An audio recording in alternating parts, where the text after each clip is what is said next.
Hi, I'm Damyanti, and welcome to my kitchen in Cape Town, South Africa. I believe we're doing a Super Saturday event next Saturday on office hours. Quite exciting. So, I'm cooking Mexican green rice for the event, and I'd like to go through the ingredients with you. So for the Mexican green rice, we are going to need 1.5 cups of long grain rice. We're cooking it in 3 cups of vegetable stock. We've got some greens. I've got some parsley, mint, coriander, and Swiss chard. We're flavoring it with salt, pepper, some garlic, and right at the end of the dish, we're going to add coconut milk. I've got some chopped onion, which I'm going to saute in olive oil. And I look forward to the Super Saturday cook along next Saturday.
Hello, everyone, and welcome to Super Saturday Cooking Together episode.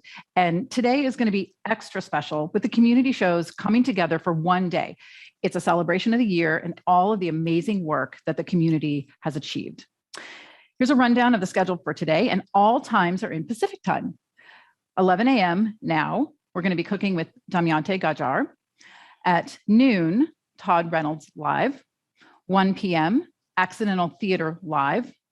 And 2 p.m., conversations with Tony Mobley. Tony will be talking to Hasmukh Gajjar, Todd Reynolds, and Richard Lavery. And now we're going to start cooking. So cooking along today with us is Alex Lindsay, Dennis Champion Walker, and don't forget to ask questions. And we're going to be answering them live during the show. And now Damyanti is going to be showing us how she makes her Mexican rice. So Damyanti, why don't you take it away? Thanks, Shannon. So at long last, we are at this Super Saturday event. I know there's been a lot of excitement in our household around it. So we're making the Mexican green rice today. And I have a confession. I'm not sure why I called it Mexican. So I think maybe I must have served it when I first made the dish with some accompaniments that went with Mexican food. So just something that I wanted to put out there. We need rice, jasmine or long grain rice, 1.5 cups.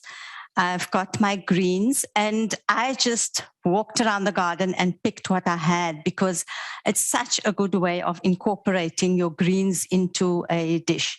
So I've got some mint, I've got celery, I've got my Swiss chard, I've got coriander. So as I said, well, in the recipe, you've got your Swiss chard, you've got parsley, and you've got coriander. And even the quantities one uses for this dish are also, you don't have to really stick to the amounts that I specified. As I said, you'll see once the dish comes together, it all actually just incorporates into the rice really well. So we've got the stock, we've got the coconut milk, we've got salt, pepper, the garlic, and an onion. So what we need to first do, I think, is process the greens with a little bit of the stock, just so that we have it ready when we put the onions into saute and make them translucent, and then add the garlic. So Alex, your food process is coming into great use. It's here. It's ready to go. I'm excited about it. Here's the, oops, the wrong one there. There's I guess you can't quite see it there. There we go. There's the food processor here. So I've been using it quite a bit now. Cool. So I'm going to just roughly chop the greens because they don't need to be too fine if they're going into the food processor. The food processor is going to do the work for us. Okay, great. So you're just cutting, and do you keep for the chard? Do you keep the stock or the stalks? You've got quite a bit of stalk, so maybe you can take a little off. And you said it's about 5 of these? Yes, yours are bigger than mine, but that's absolutely fine. And Alex, save your stock, because the stalks of the chard, because you can make a stock with them. Oh, right. Correct. You're so good at that, Shannon. I'm a bit lazy. I buy my vegetable powder and make stock out of a good stock of powder. You know, it's just a habit. It's become a habit. It's such a great habit, I think, because you don't waste your greens then. Yeah, I mean, you think about so much of what you're cooking with, you throw away. And now all of a sudden it's, you're not throwing that away and you're creating something that's really good for you and it's flavorful. So I feel guilty when I don't do it. Yes, because it's become such a lovely habit for you. Yeah. So I've got my greens in my food processor. How are you all doing? Good. I had jumbo leaves. Yes. Okay. I'm still without a food processor, so I've got a lot of shopping to do. And am I just putting in the chard, or do I put in everything? Everything. Yep. Oh, the parsley and the whole bang shoot. Can you remind us on how much to put in of the other things? All in all, it's roughly probably about 1.5 to 2 cups chopped. So okay. I think we're going to just wing it with, Well, I guess we can, if it looks like too much after it's been chopped up, we don't have to add it all, correct? No. And you're no. putting parsley in there as well, right? So it's a little bit of cilantro and some parsley. Yes, correct. I know Dennis has to furiously chop his because he doesn't have a food processor. But I said it will give lovely texture, so it doesn't really matter. So are we going to wait for Dennis to chop, or are we? No, we're going to start. We're going to blend a little. Okay. I'm going to blend it dry initially and then add a little stock. We're not going to add all the stock.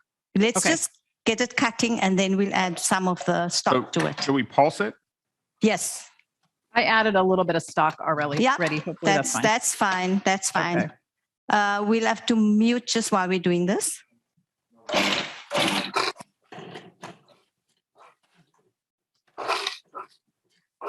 So I'm now adding a little bit of the stock.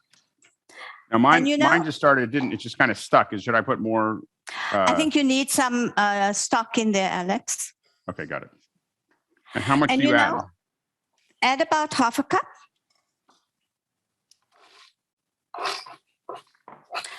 And in the recipe, I said add the coconut milk at the end, but I'm going to actually put a little in my greens. Mm-hmm. Mm-hmm. I think it will be quite nice. And is it ultimately 3 cups of stock, or it's 2 cups? Shannon, it's 2 cups of stock and a cup of coconut milk. I slightly changed the ratio because I like the creaminess. And then if it doesn't cook in the 3 cups, then we will add a little bit more as we go. Okay.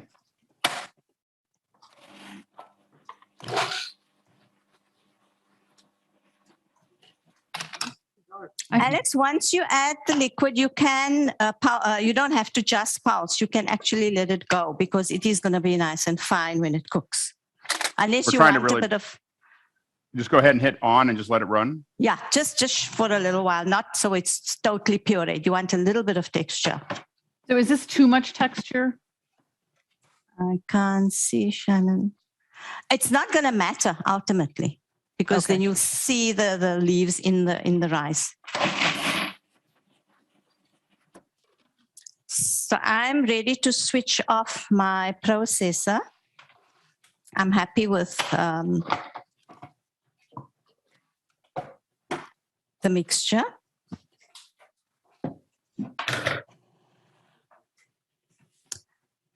Dennis, are you doing well? I'm working on the parsley at the moment. I have like one leaf that just doesn't want to get. You'll have to just push it down with a spatula. I have one leaf that just doesn't want to get in there. I can see that I probably should have cut it a little bit more than I did.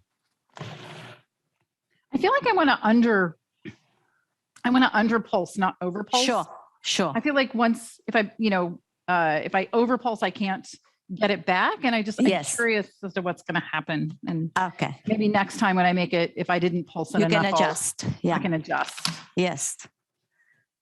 Because I like a little bit of that texture. And the stalks also look really nice in the rice. Well, mine's pretty processed. So how much? So I've added a half a cup. Do we want to add more stock at this point? You know, Shannon, we are going to add at least about 2 cups of liquid to the rice once we've sauteed the onion and the rice and the garlic, and then bring it to the boil.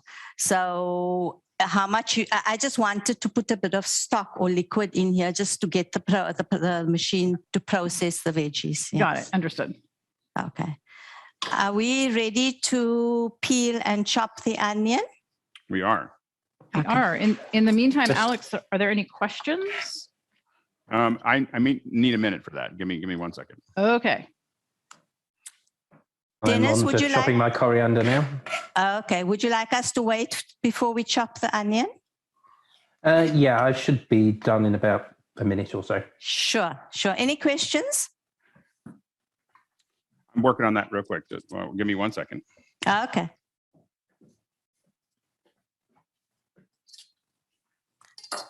So as I said, I've used soup celery instead of parsley today because I made this dish the other day and I really like the flavor. And I've got a lot of celery in the garden. So I'm sure you could add other greens in here. And I was even thinking about fresh peas would be delicious in here as well. I tend to keep everything green. I like the fact that it's a green rice.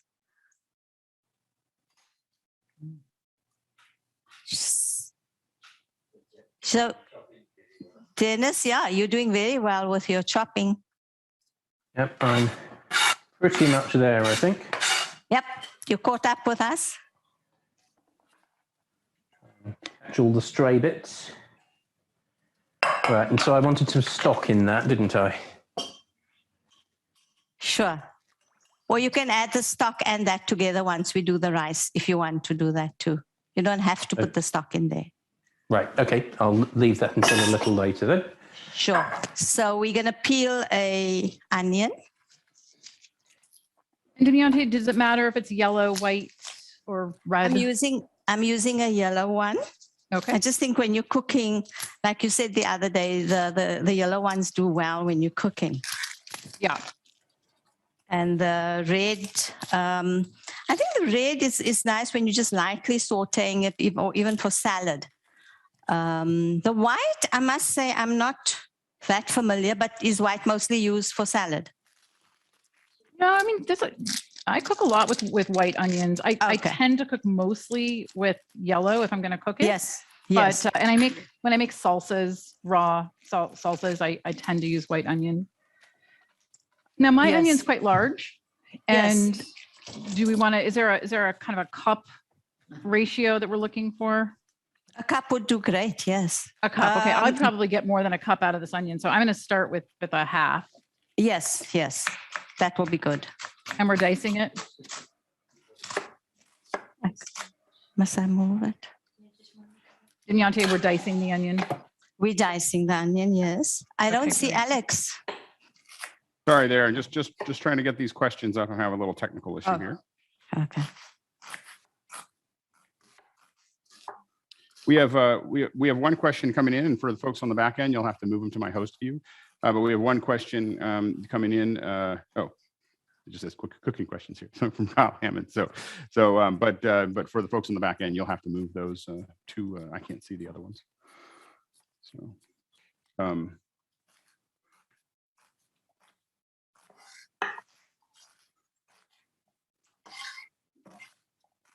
Yeah, my onion, Damyanti, it would be about 2 cups. So I'm going to use half. That may be too much, Shannon. So we may need to wait for Alex because he's busy with things. I'm pretty fast. So I'm sorry. So it's onion, right? Yes, please. So this is Alex, but I noted that my onion, it's about a cup. So if you have a really large onion, you might not want to use the whole thing. There were just mega onions at the store.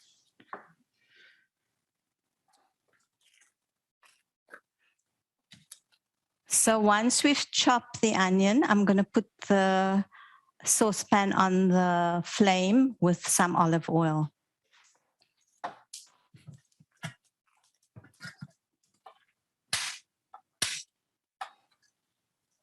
And can you tell us about how much olive oil? A tablespoon at least. Tablespoon at least. Got it. And I sometimes make this dish with coconut oil. It works very well in here. So you could alternate if you wanted a bit of a change with coconut oil. And that would also be about a tablespoon. It seems like that would give it a little bit of an extra flavor, especially seeing that you're flavor. adding coconut milk. Yes. That would work very well. So if you've chopped your onions, we're going to add the onions to the olive oil.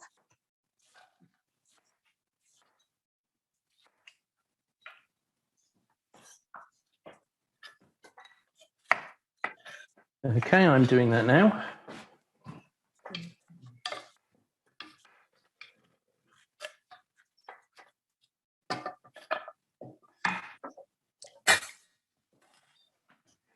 one of the things I've gotten in the habit of is putting my my pan on low heat when I start just prepping. Yes. So that I have kind of a distributed, it's already hot, really low, just so it's already hot and it's distributed across the entire pan as opposed to being hot just over the burner. Yeah.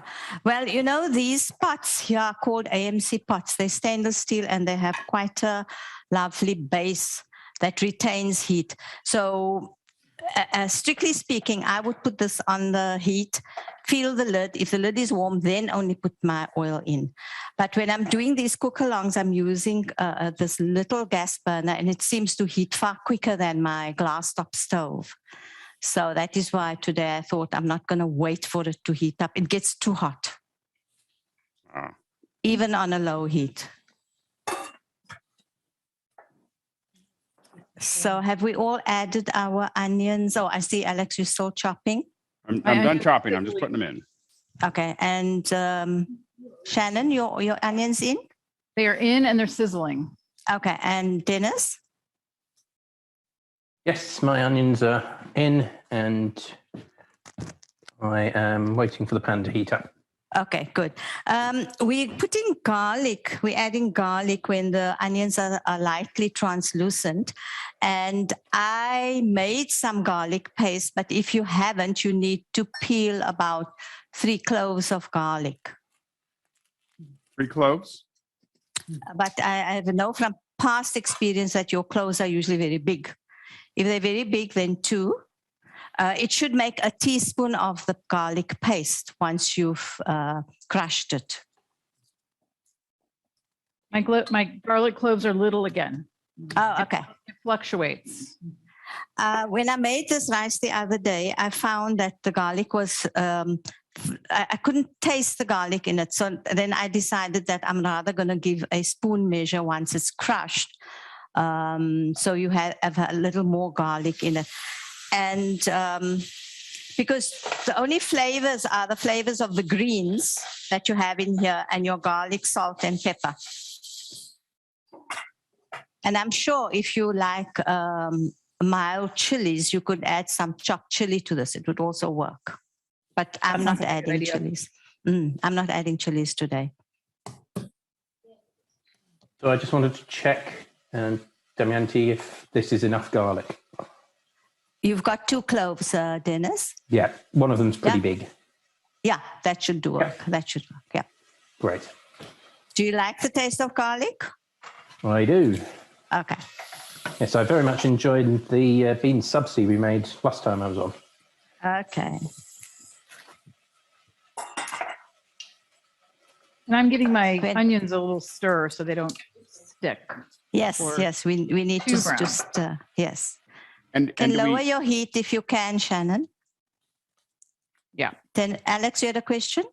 And we want to crush these like Yes. cut them up and then crush them? Yes. You can just crush it with your knife. Okay. You don't have to, yeah. If you hold Is your there any knife. problem when you have a little bit of green coming out of your garlic? It's like ready to grow? No, it's fine. And anytime I'm going to crush garlic, I always add a little salt because I find that Yes, it makes it easier. it makes it easier. And Alex, if you next time get a garlic with a little stalk coming out or sprout, you can also pop that in your soil. Yeah. Because then you'll have garlic chives. It's amazing. Alex, now you're going to have lemongrass, onions, and All garlic. this cooking is going to build up a whole garden.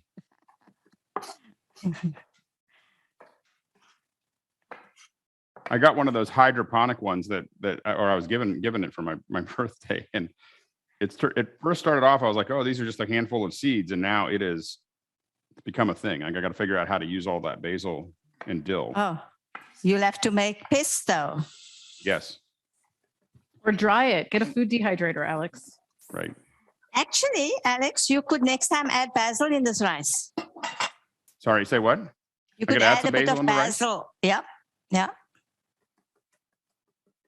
So I'm ready to add my garlic to the onion because mine is now lightly translucent. Okay, I'm going to add mine as well. It looks like it's about a tablespoon. Not tablespoon, teaspoon. I mean teaspoon. Sorry. Oh, Yes. You almost gave me a heart attack here. Sorry.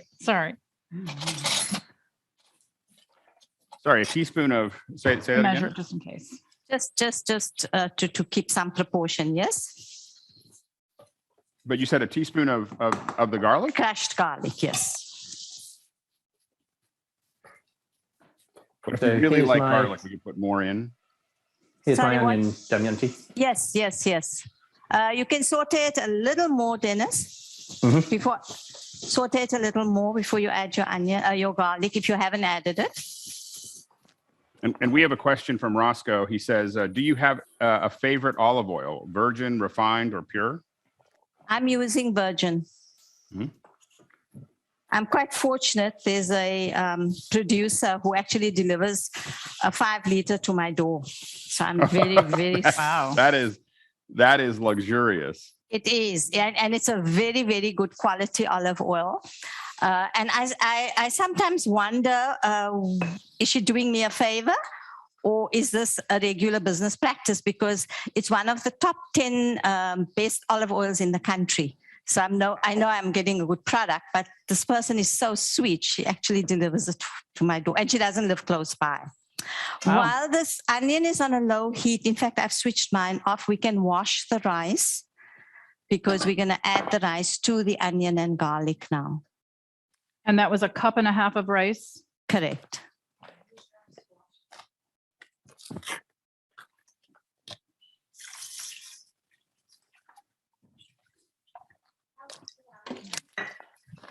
Now, could you use another rice other than jasmine? Shannon, if you use something like basmati, Yeah. it would work. This jasmine rice gives you quite a soft texture. If you like loose grain rice, then use basmati. This one is not going to be a loose grain texture. And I usually wash my rice until the water is clear. So it's about twice. I suppose you could use just a regular, just a long grain rice as well. Yes, it is a long grain rice, yes. But I love the flavor of jasmine, the scent of it. It's so nice. Yes.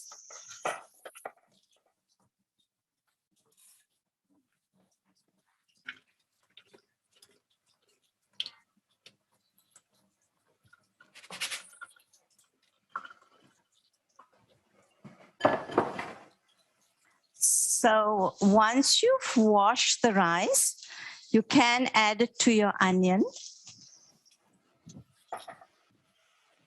So I will add my garlic first. Yes. You want, Dennis, you want to be able to get a fragrance of the garlic before you add the rice. Okay.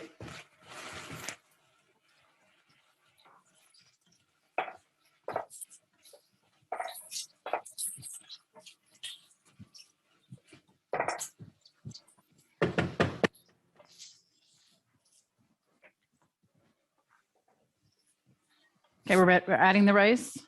Yes. I'm just waiting for Dennis. I've added my rice, but I've switched off my heat. So no heat, but go ahead and add the rice in. Sure.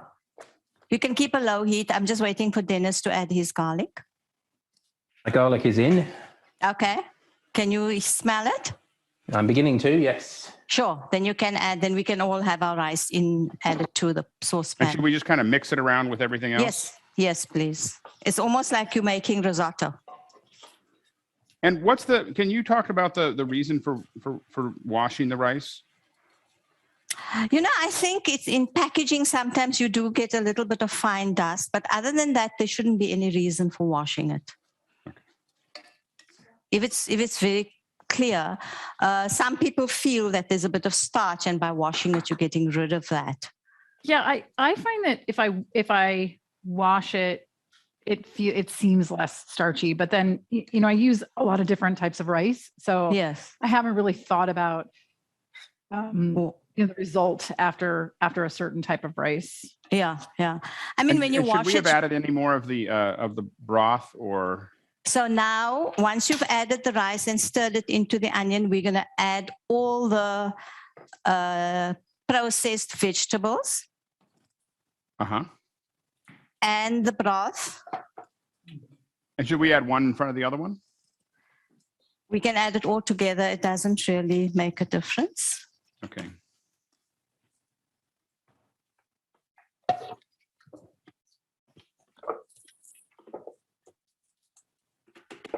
So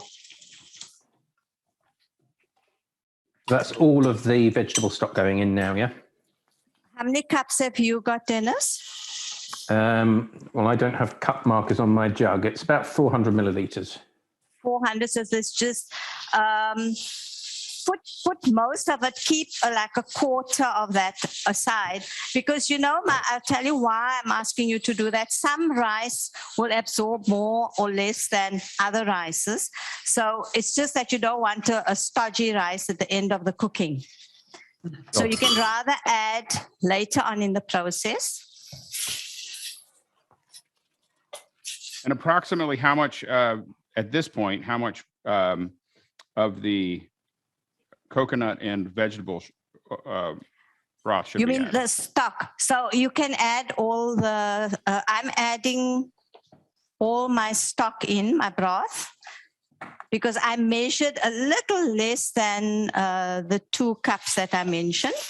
So since we already put a half a cup in, we're going to put another cup and a half Another in. cup. You can put a cup. That's just of the stock, right? Yeah. And Just then put put a cup in, and then you can add all your coconut milk and rather hang on to that broth in case you need more liquid later on. Okay. And then how much coconut again? 1 cup of coconut milk. One cup of coconut. So that would be a bit less than 200 ml, wouldn't it? 1 cup is 250 mils. Oh, right. Okay.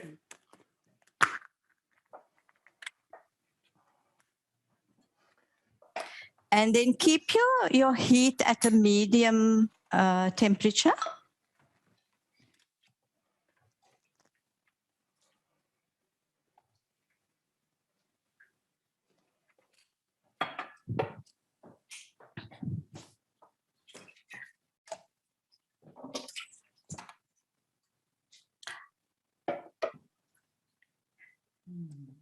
I made a huge mess with my coconut milk. I made a big mess with my coconut milk. What happened? Was it lumpy, Shannon? Yeah, That's what happens, and the blob goes in, hey? Yeah, that's what happened. Yeah. Yeah, I shook mine vigorously, but it didn't do anything. When I opened it, there was still quite a lot of cream on the top. So I've given it a bit of a stir and I'm mixing it in now. Okay. Now, I did find, by the way, the halloumi cheese. Yes. I've never seen it before. I didn't even know it existed. So halloumi is absolutely fantastic. You are going to be addicted. And it's amazing. You can grill it, Alex. That's okay. I think that almost every single time we do this, there's some ingredient. I'm like, I've never done that before. So if we've added our liquid to the rice, we need to add salt. And you said salt to taste, but what does that actually mean? Like in that quantity, you'll need 1 teaspoon, Alex. Okay, great. And a half a teaspoon of pepper. And Alex, I always taste when I do salt like this, even with rice, I still taste the broth to make sure. Yes, correct. So I just want to go through what we did. We processed our greens with a little bit of broth. We sauteed onion. We added a bit of garlic. Then we added the rice and then all the liquids in there. And now we're just going to allow it to cook on a medium heat. And if anybody wants to be ambitious about making coconut milk, I actually made some the other day. So I've made it before too, and I think why don't you tell us? It's easy. It's a little bit of work, but it's easy, and I think it tastes so good. Thanks. It's actually not difficult. I was daunted when I saw the process, and I thought, I wonder whether I'm going to get the kind of creaminess, but it actually worked beautifully. You just, if you've made it, you'll know that you grate your coconut, fresh coconut, put it in your food processor with some water, and then push it through a cloth, a muslin cloth. and you get this, and it works out pretty much cheaper than your tin product. I mean, I like the tin products, but you always look at the preservatives and you wonder how good they are for you, you know? But I have to admit that it seems like every week I'm learning how to make something else from scratch, something that seemed like something you would always buy at the store. And when I make it from scratch, it's so much better. One of the things that this last week or 2 weeks ago, I made the first time I've ever made whipped cream, and it's sugar with whipping cream and some vanilla, and it was 10 times better than anything I'd ever had before. And I was just like, I can't believe I didn't know how to do it. So you get whipped cream with sugar there? I just get whipping cream, and then you just put a cup of that in, a couple tablespoons of sugar, a little bit of vanilla, and then you just beat it. Yeah. And you beat it until it gets. Yeah. Sorry? I thought you meant you get sweetened whipped cream there. Well, No. I used to buy it until I learned how to make it a couple of weeks ago. Okay. I mean, you would just buy you'd buy whipping cream, but it was like Cool Whip or something, and you just realize how bad it was until once you actually made it from scratch. And the problem is that it's so easy to make, you just feel foolish. It's an American problem we have. And honey, you can add honey too, Alex, instead of sugar. Oh, you add honey. Ooh. I've never done honey, Shannon. Yeah, I do honey. Sometimes I do sugar, but I mostly do honey. I think it makes a really nice to whipped cream. To the whipped cream. Yep. Oh, wow. I'm going to definitely do that. I've never tried honey. We've got another question here. Do you have any tips? Kyle Hammond asks from Chicago, Illinois, do you have any tips and tricks for working with onions? I know some people just cry and some people don't. I don't have any tricks. I've heard that if you put it in ice water and then chop it, it doesn't make you cry. I haven't tried it because it doesn't bother me. I've heard that you can rinse it, but it hasn't made a great deal of difference to me, to be honest. I find that I very rarely get anything in my eyes, but I cut it. It's when I really started not having a problem is when I started cutting it the way I cut it for this one, where I cut along slices and then I come across and then I go down, and I do that really quickly. And I think I just don't spend as much time cutting, and I maybe feel a little bit of a sting, but very little because it's just so surgical. And I understand what I'm told is that near the root is where you get most of the area. Sting. So if you cut through that, you just don't hit it very much. Whereas if you're cutting it kind of in a less organized way, you're spending a lot more time with it, and you end up just a lot more comes out. I think it's important to have a good sharp knife so that you have that cut and you're not wasting time trying to cut the onion. I have a question. We are going to fry the halloumi, and we are going to, I said garnish with grilled red pepper. I brought a red pepper, and I've got some ready strips, and I know you get bottled ones. I'm not sure if you want to grill the pepper while we're waiting for the rice to cook. Sure. Yeah, let's go for it. Would you like to do that? Definitely. Yeah, that sounds great. And so the rice is on just a medium, right? Mine's kind of bubbling slightly away. Mine is also just bubbling. I have a sneaky feeling I may need a little more broth, but I'm going to wait. I've still got enough liquid in the rice. I tasted it for my salt level when I, when I put the salt in, and it is delicious. It's really, really good. You know, it's unbelievable how just a mixture of these greens gives it so much flavor. And I just think, often children don't want to eat their greens, and this would be such a good way of introducing it to them, because they wouldn't know. They wouldn't know what you've put in here. Thanks. So to do the roasted pepper, you will need 1 red bell pepper. And for me, and for the time we have, a gas burner will be far better than putting it in the grill. It'll be quicker, not better, quicker. So I know, Shannon, you've got gas. Yeah. And Alex? Sorry, a pepper? No, have you got a gas stove? No, I don't have a gas stove. So you'll have to put it on your broil. So you guys are going to do broilers. Grill it. Okay, so we're going to actually grill it on the flame, not on the... Not on a I want to pan. show you because the result is unbelievable. Now, while we're doing this, we got a couple more questions. One is Lois Richter asks, how much difference does it make if you dried herbs instead of fresh? Or if you use dried herbs instead of fresh? I've never used dried herbs in this dish. I haven't. So I can't give an honest answer. It would be a totally different flavor. I know that. Right. Yeah, I do a rice, an herbed rice that's very similar in cooking style with this, but I saute it, and I do use dried herbs. I use, oregano and tarragon and sometimes rosemary, but I think it will be completely different than this. Yeah. But I do use dried herbs in rice sometimes. Yeah. So I'm putting my gas burner on. And I've got an old cake rack on mine to hold the pepper. Right. Yeah, when and I'm putting mine under the grill, do I need to chop it or? No, Dennis, you can cut it in half. Right. And then skin side up, and then a high heat. Yeah, well, you're going to put it on grill. I'm just putting mine directly on the burners. That's what I'm doing. Okay. One more question that came in from Dan Huber in Erie. He says, does anyone make their rice with broth instead of water? I think that's the way we're doing it today, but I've never thought of cooking in broth before, actually, personally. Well, if you're doing risotto, you would be doing that. Right. So just keep an eye on your rice that it doesn't stick because it's got a bit of coconut milk. You have to be careful that it doesn't stick to the bottom of the pot. I'm adding a little more liquid to mine.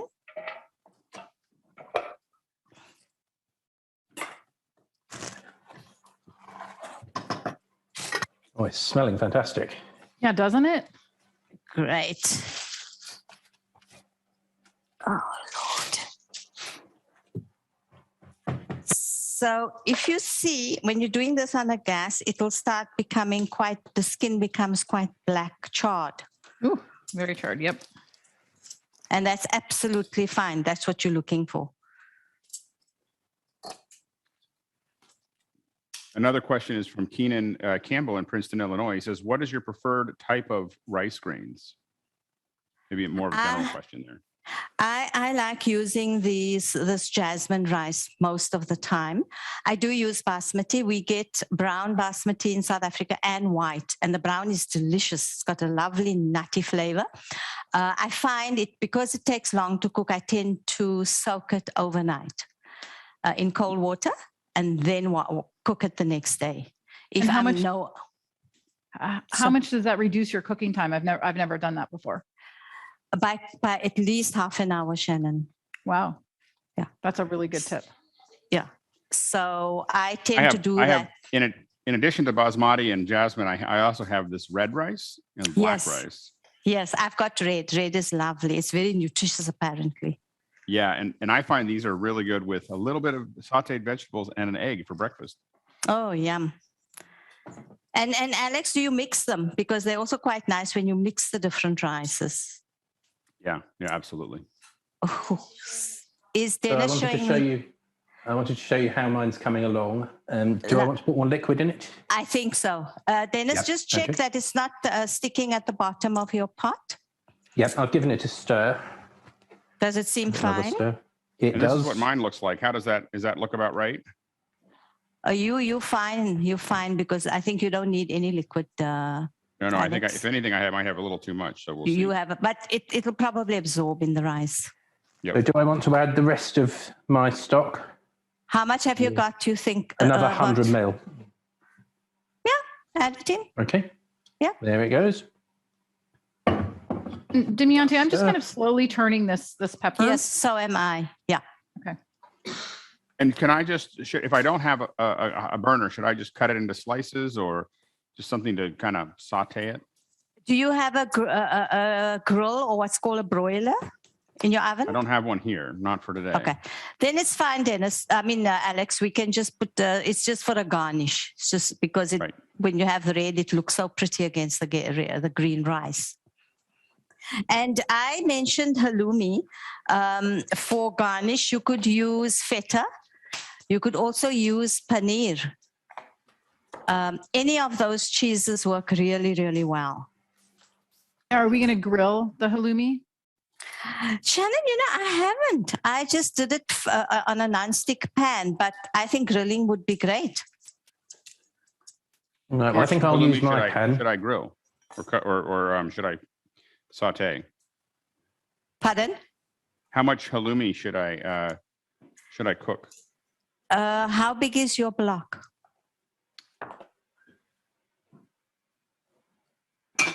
So mine is 250 grams. Mine is half of that or quarter of that. You are just going to accompany your rice with that. Okay. So just about a half of this? Yes. And how much do you want to char your pepper? Mine's getting pretty charred. Mine is totally black, Shannon. Totally. Okay. Yeah. Yep. We want it black. So when I open my pack of halloumi, there's a little bit of liquid in, which I'm Yes, you throw out that liquid. You drain it. Yes, correct. I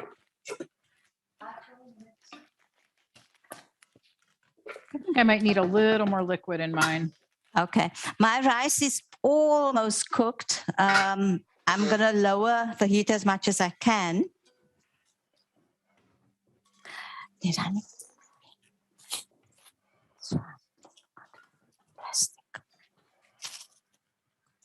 Oh, the halloumi cheese is really good. It reminds me of something. I just can't quite remember what it is. It's even better once it's cooked. It's amazing.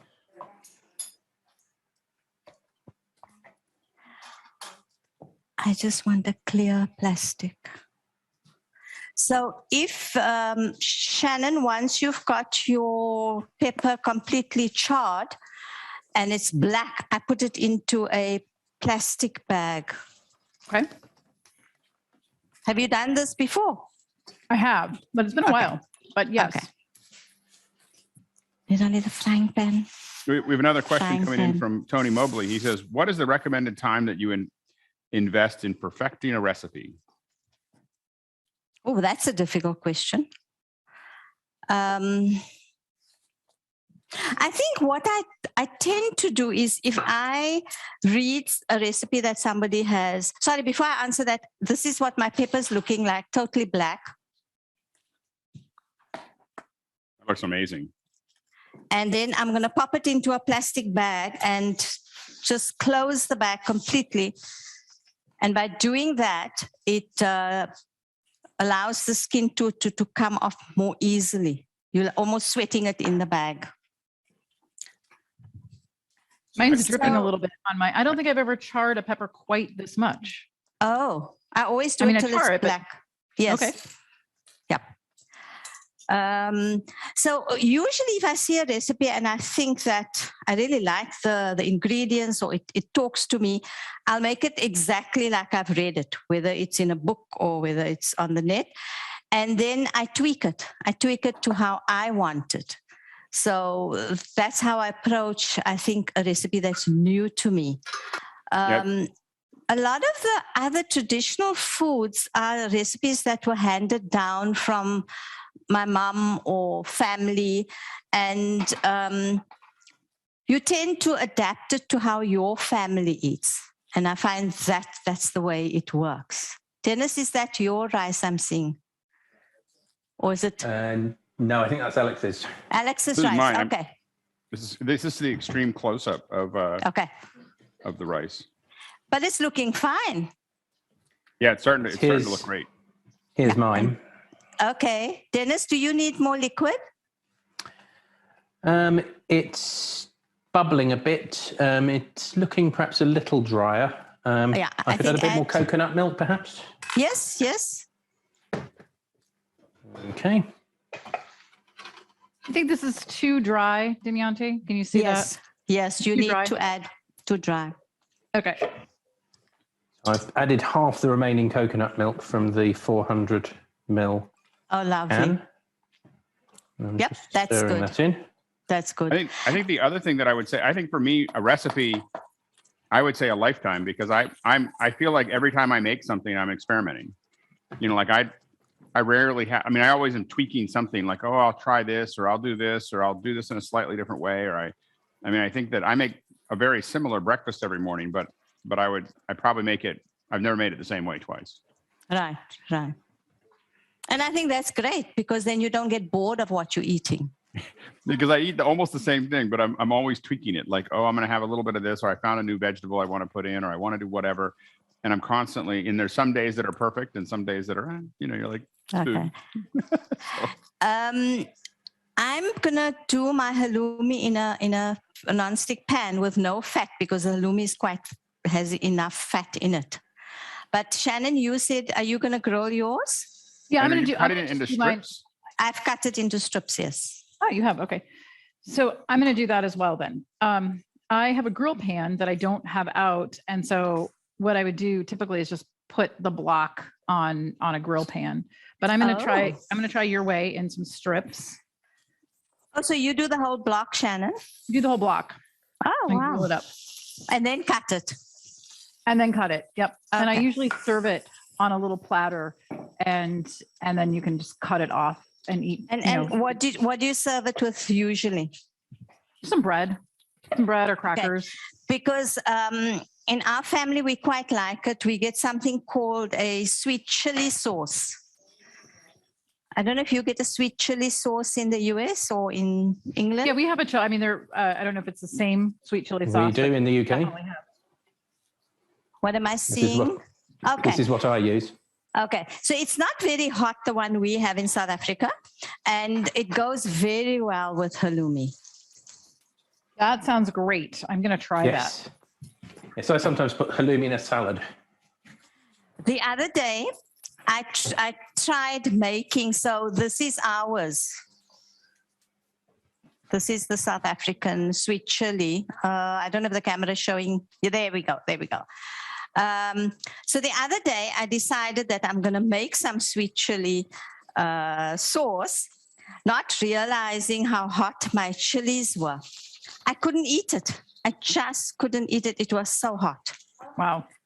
So I eventually gave it to one of my neighbors, and he can eat raw chilies as they are. So he was very happy to take the sweet chili sauce I made. I was trying to make the sweet chili so that I could have less sugar in mine, but I think you actually do need the sugar to balance the chili flavor. How are we doing with our rice? I think my rice is coming out really well. Well, we've got a ton of questions coming in now. Okay. A question from Kyle Hammond. He says, is there or will there be a digital version of the Conscious Cuisine? Good question. I think you've had that asked a couple times, Damyanti. Project for next year. Next year. Well, we got a whole nother year when you can say that. So it won't be this year because we only got a couple days left. Yeah. Next question is from Kyle Hammond as well. Is it possible to char the pepper using an induction cooktop? I did that a bit. Mine's not induction. It's actually halogen, and I've crisped them a little bit. I don't think that they're nearly as good as what was over the fire. I think what I would probably do is, if I had thought about it, I would have had a propane torch and just torched them. Yeah. It might take a while though, Alex. I mean, you could.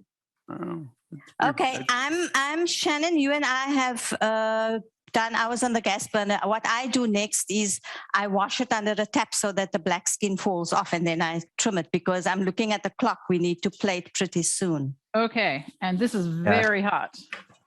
Put it in cold water. Yep.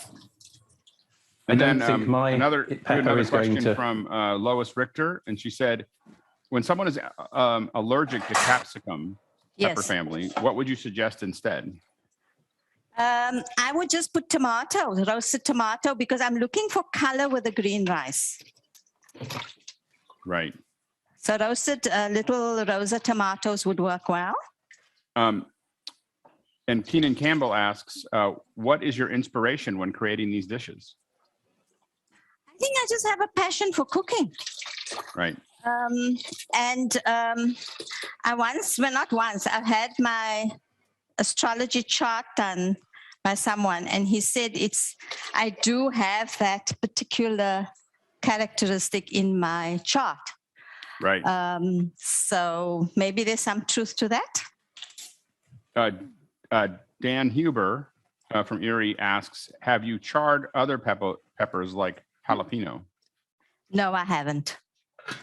So I am just cutting mine into strips so I can plate it. And last question coming in right now is from Tony Mobley. He said, how long will the rice last once refrigerated? Probably 2 days. I think it's a question of how quickly will everybody eat it, because it looks so good. Oops, I think I didn't pay enough attention to my halloumi. Oh dear, it's sticking? Well, it got a little crispy. Oh, that's nice.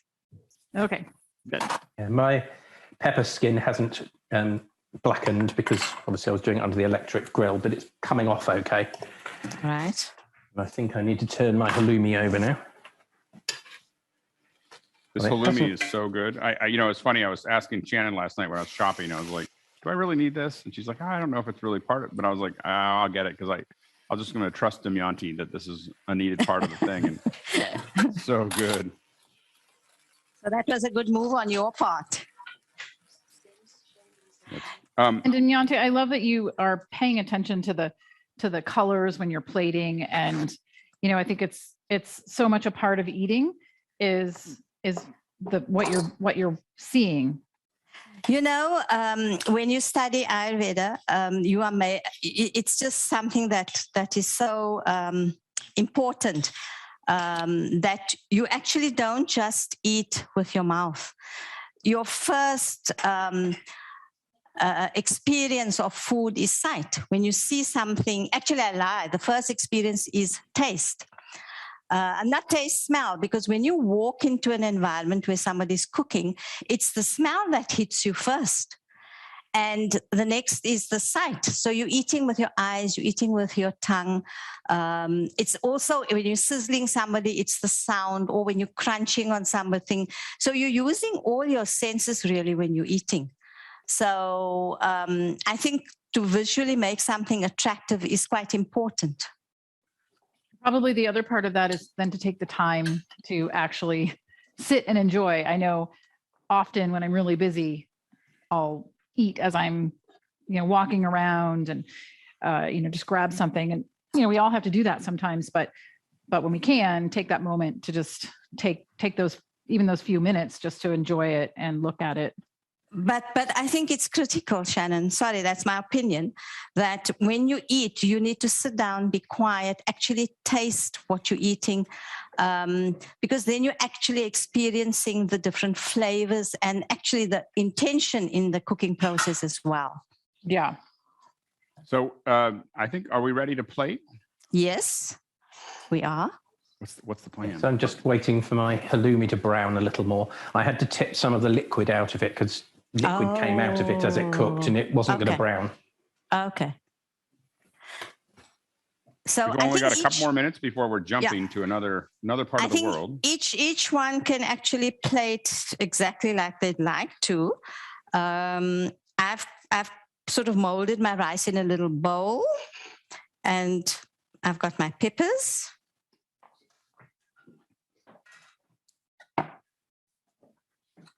And my halloumi.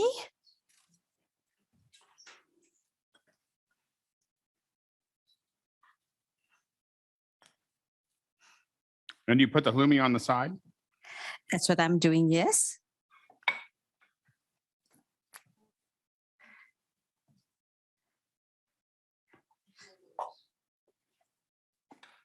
And while we were on holiday, we had a meal at one of the restaurants, and they had a mixture of sesame, linseed, sunflower, and peanut seeds made into a little, almost to serve on top of things. So I'm going to sprinkle some of them. And it gives a lovely crunch, these nuts. Sorry, the nuts. And what kind of nuts again? It was a mixture of linseed, sesame, sunflower, and crushed peanuts. But they flavored it with something. The flavor is amazing.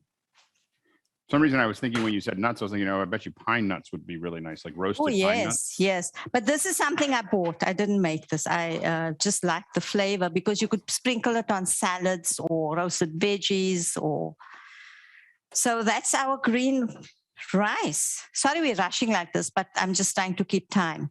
Wow, that looks amazing. Pretty exciting. Alex, let's all taste it before we have to jump. And Alex, I know you're going to be tasting, but are there any last questions? I don't have any questions right now in the queue that I see. So if the folks on the back end see any other ones, make sure to push them through to me. But I don't see any right now. Alex, did your broth all absorb into the rice? It did. It's wonderful, perfect. Wonderful. I'm going to eat from the pot because I want to take a picture of my plate. I know. I carefully took a picture of my rice. Damyanti, this is so good. I know I always say that about your dishes. They've all been really delicious, but this is really, really good. I've never cooked with, I've never made rice and added Swiss chard and greens. So it was absolutely really good. Delicious. Amazing. I'm so pleased. And yeah, before we call it a day, it's your day, it's my night. I really want to thank everybody. It's been an amazing experience. A year ago, I wouldn't have thought I could do this. So I've learned a lot, and I'm sure Hasmukh has. And I just want to thank everybody and wish you well over the festive season and have a better year next year. Let's hope it's a better year. Because we've all been through quite a challenging year, I think, this year. Thank you. Once again, thanks. Thanks.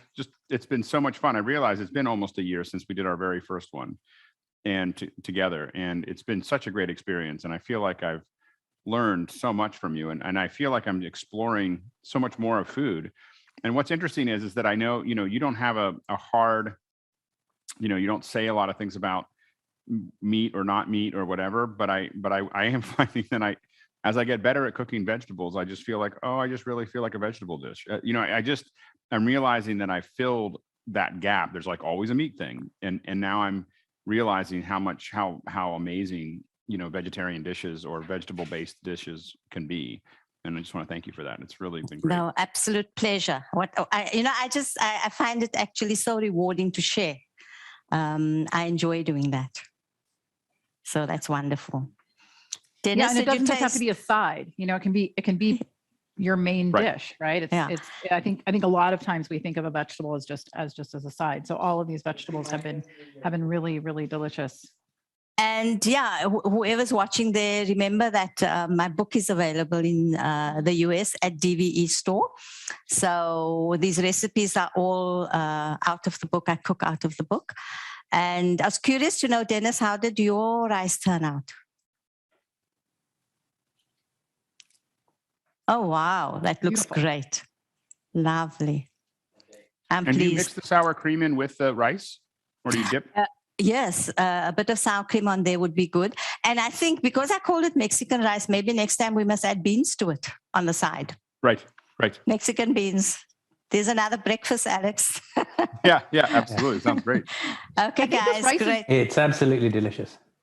It's really flavorful and it's got a lot of flavor, but they're kind of, I don't know if this is the right word, but they're sort of a neutral flavor. I think you could serve this with just about anything. So don't let the Mexican part of it fool you. Don't let it stop you. And I think it's the coconut milk that rounds it off, Shannon. Yeah, I think you're right. Yeah. It makes it creamy. Yeah. Okay. All right. Thank so you, everybody. Just another minute. And I just wanted to just say what we're going to do next. And for cooking, we're taking a couple weeks off. We're going to start again on January 9th. So don't forget to join us back on Sundays on January 9th. And now we're going to be going live over to Todd Reynolds from his studio. So once again, thanks everyone for joining us and see you in the new year. Great stuff.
Hey, everybody.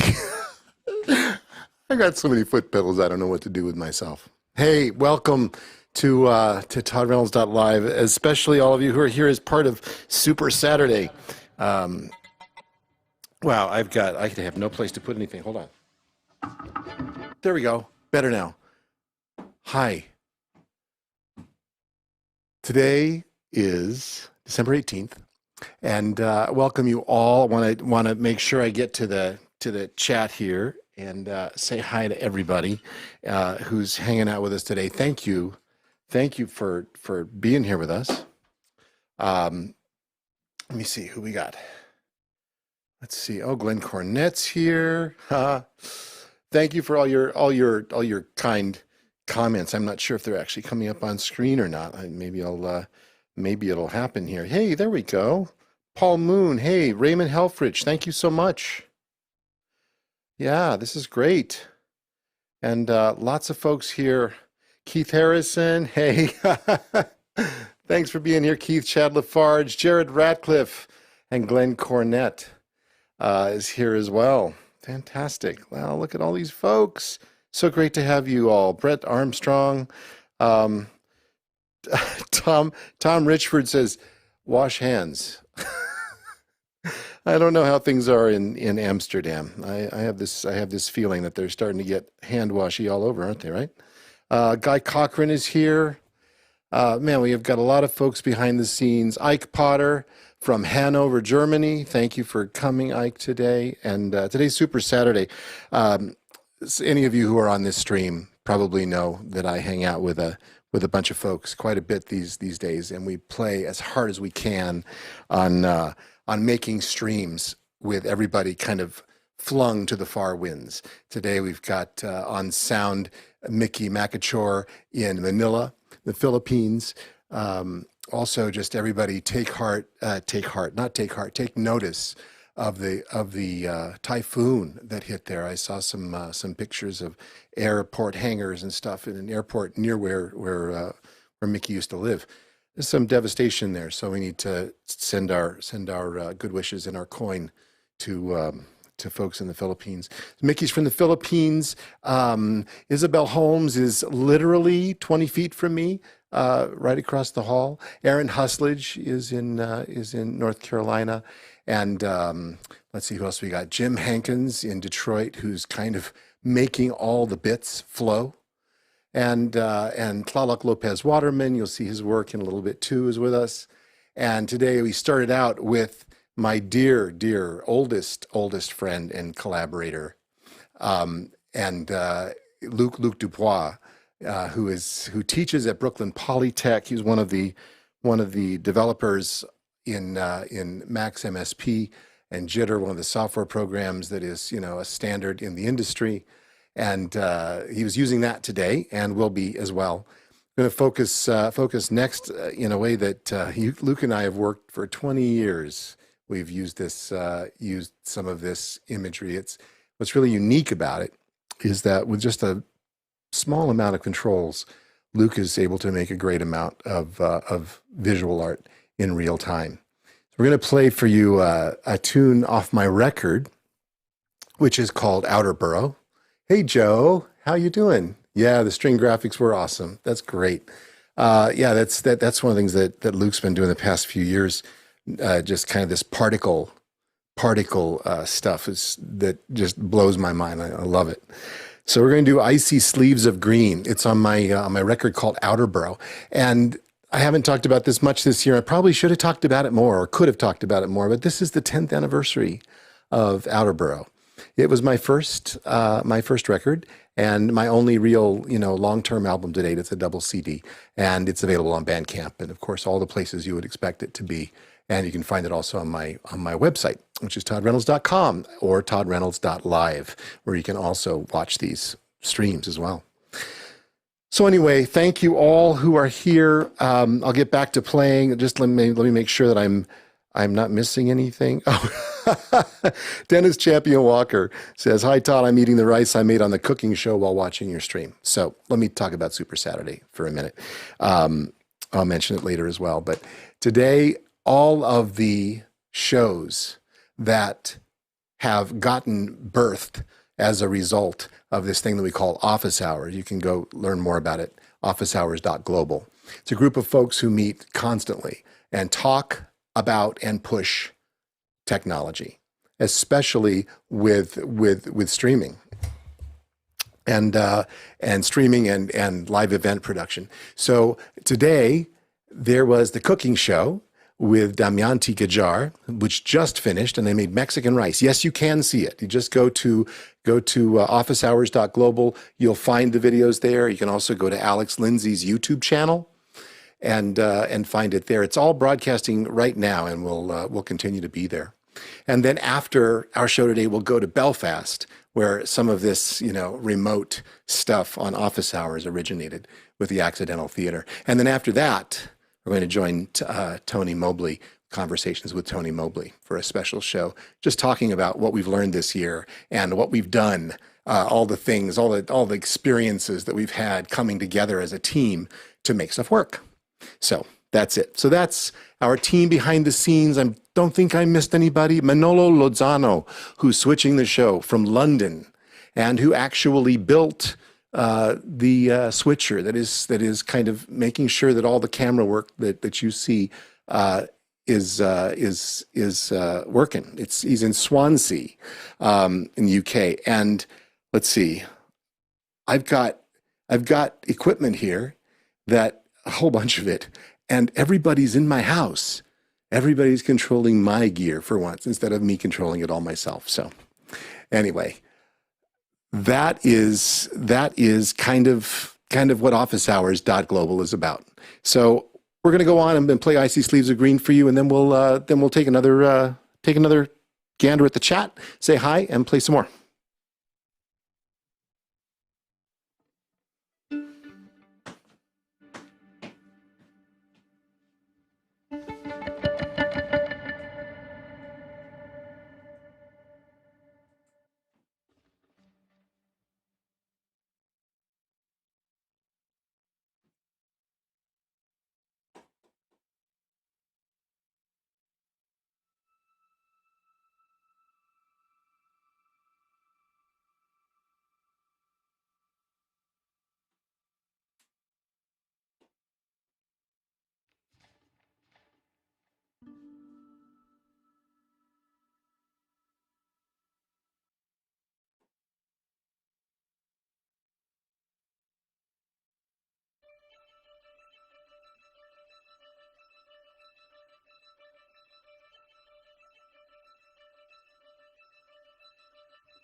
I'm stopping. You know what? Because you deserve a good show. So I'm going to do this over again. It's a foot pedal thing. So usually this could result in great embarrassment. But instead, I always like to treat stuff as a learning experience. So I'm going to do this piece for you again. Here we go. And this time, it shall happen. Right.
And there, a little Christmas tune. My favorite Christmas tune, Old English tune turned Christmas tune. Anyway, there. That's a little green sleeves for your December. Let me check in. Hey, Laura Thompson is here. Looks like. There we go. Chad Lafarge is here. Dan Huber. Hey, thanks you guys for coming by. Sensei Skier. Sorry, my bad. Oh. Hey, Jim Bennett is here. Boy, I should tell you about Jim Bennett. Jim Bennett's a man who quit life and took on life and has biked all around Africa and Mexico. You should go check out his site, The Transglobalist, transglobalist.com. Glad you're here, Jim, and happy holidays to you. Victor Cahayao is here, another great musician who has a YouTube channel that we frequent often. Hasmukh here as well. Yeah, great to see you guys. Ken Jordan as well. Excellent. Yeah, what I didn't realize is that in the background they're actually mixing Luke and Tlaloc together, which is awesome because I've never seen that happen, and something that is absolutely gorgeous. Yeah, you can Google Outerborough, or you can just go to my website, toddreynolds.com, and find it there. Thank you for bearing with me. I'm not one to stand on ceremony when things go wrong. I'd kind of rather start again than put us all through something that's difficult, because we have enough difficulty in life, right? So how are you all? Tell me, I want to know how you are. Where are you coming from? I guess I know some of them. Ike, here we go. Let's put that up on the screen. Hi, Todd. I'm always wondering, admiring your passion. How do you not become distracted by all the technical aspects creating your awesome life music? It's hard enough to play your violin so beautiful. Thank you, Ike. That's like one of the nicest things that you could possibly say to me. So that's great. I'll give you an answer. You asked a question. Give you an answer. I don't not become distracted to form a double negative. It's always distracting, but it's also wonderful to be able to have tools, and to be able to just without really thinking about it too much, bring music in and out, and just kind of have some magic. It's kind of, when I was young, I loved magic so much. And that was kind of my passion. And as I grew up, it's kind of a really fun thing to be able to make music and be distracted on this side. Hopefully for you not to be distracted on your side. That's kind of the goal. It's kind of the same with Luke and Tlaloc and those visuals. You just kind of say, how does that possibly happen? And that's kind of what we work toward in our art, right? And that's what we work for in concerts and in presentations, and everything we do is to kind of have the background be seamless and not seen.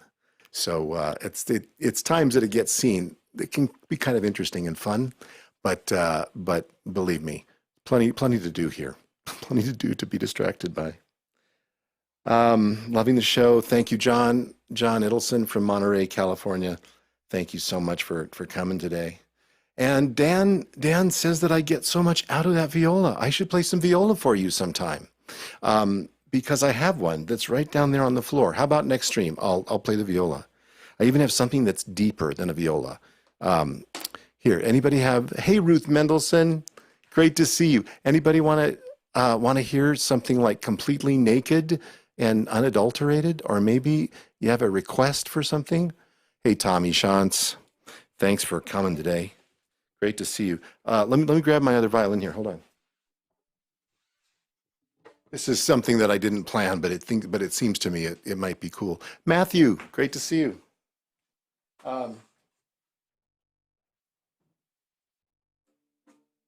This is super not planned, but listen to that. That's how not planned this is. Here, let me play something for you. Anybody got any songs or favorite carols or anything?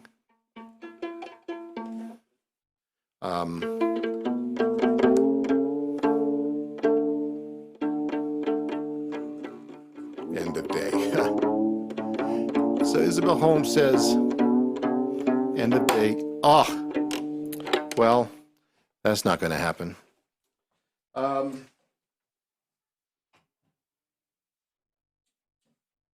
So one of the things that I've been promising Isabel to do is pull up this tune called End of Day, which is on my record, which you can find on Bandcamp, digifiddler.bandcamp.com.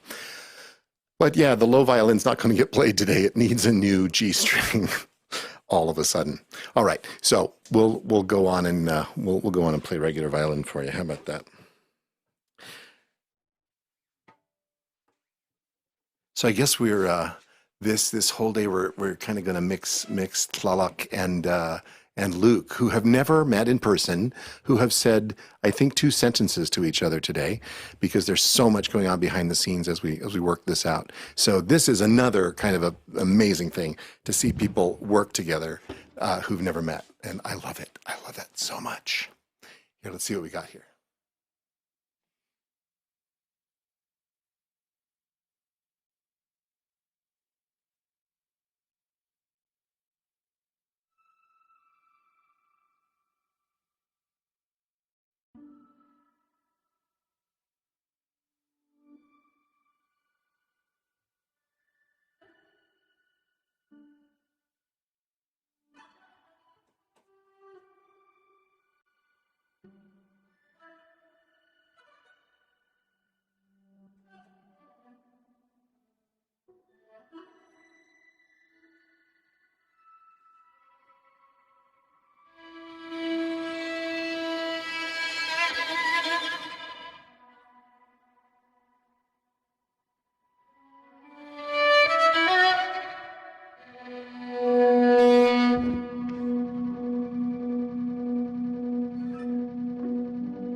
for another 10 minutes.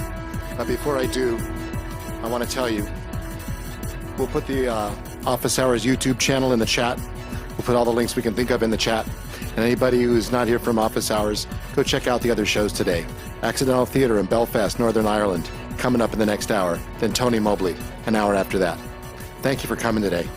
I'm just going to play you out because this is kind of fun. Thanks to Tlaloc Lopez Waterman. Thanks to Luc Dubois. Thanks to this whole entire awesome crew. And thanks for all of you guys for coming, commenting, playing along, and chatting with us, hanging with us. Thanks to Isabel, my lovely partner in the other room. All right, talk to you soon. Just after the beginning of the year.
Hello world, my name is Chris Malloy, and I'd like to welcome you to Accidental Theatre tonight. I'd like to thank Todd Reynolds and team, and I'm going to play a few songs. This first one's called Point of No Return.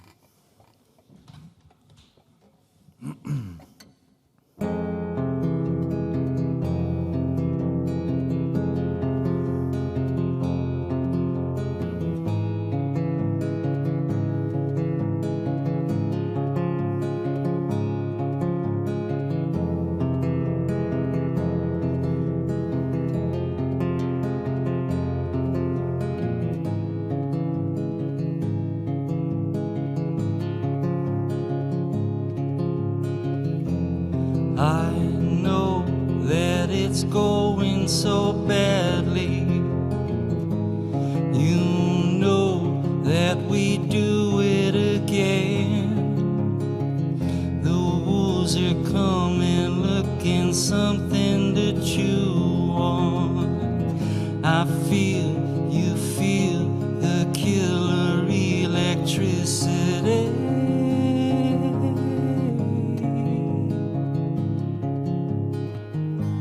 Love me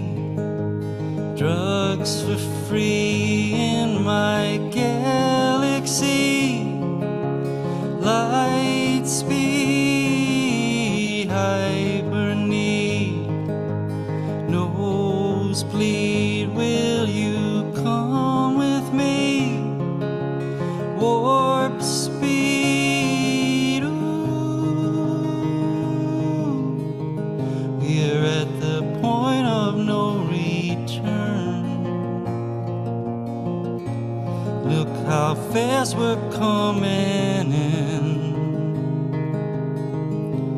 faster than a car can burn,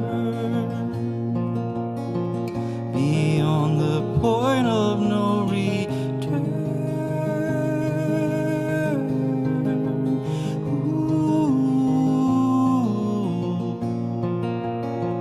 beyond the point of no return.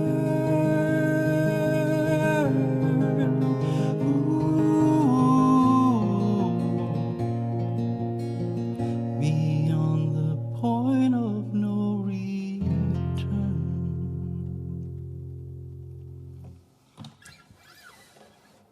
Thank you.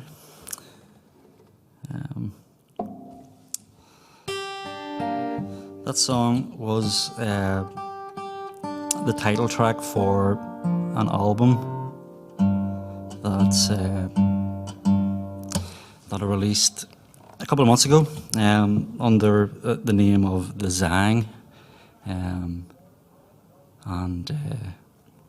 Yeah, this next one is also off that album. It's called What's Going On.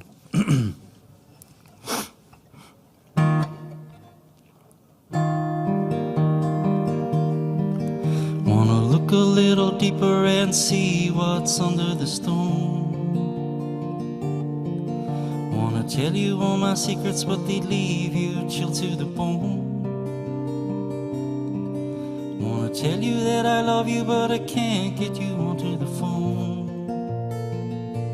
See what's going on. 3 days in a bottle and I feel like I'm ripped at the seams. I haven't slept in my 30s, but I'm still saving up on those dreams. Might go a little crazy if I haven't went crazy by now. Don't know what's going on.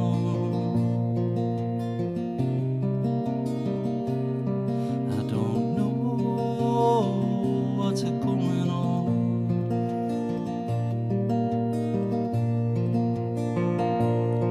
I don't know what's going on.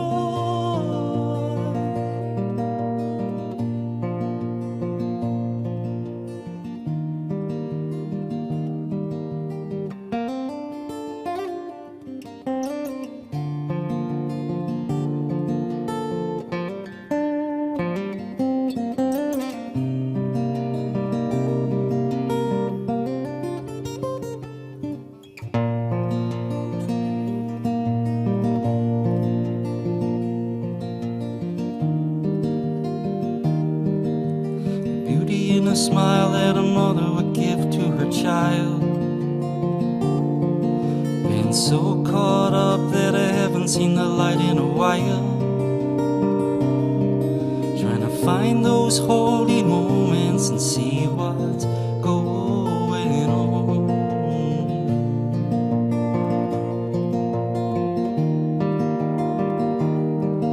Wanna look a little deeper and see what's under the stone.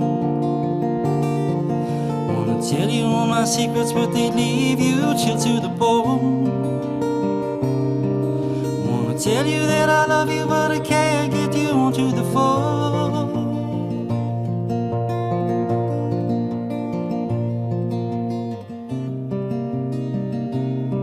I don't know what's going on.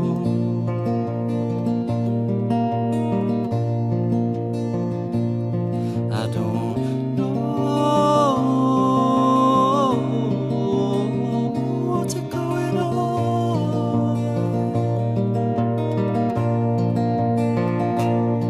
I don't know what's going on.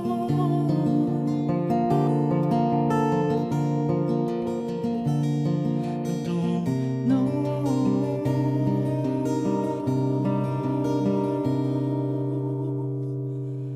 what's going on.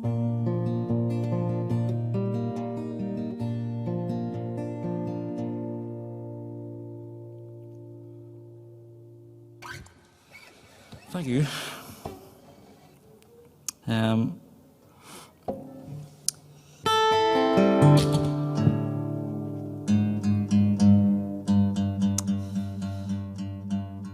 This next song is it's also off the new album, and I think that the subject is about there's some tune here.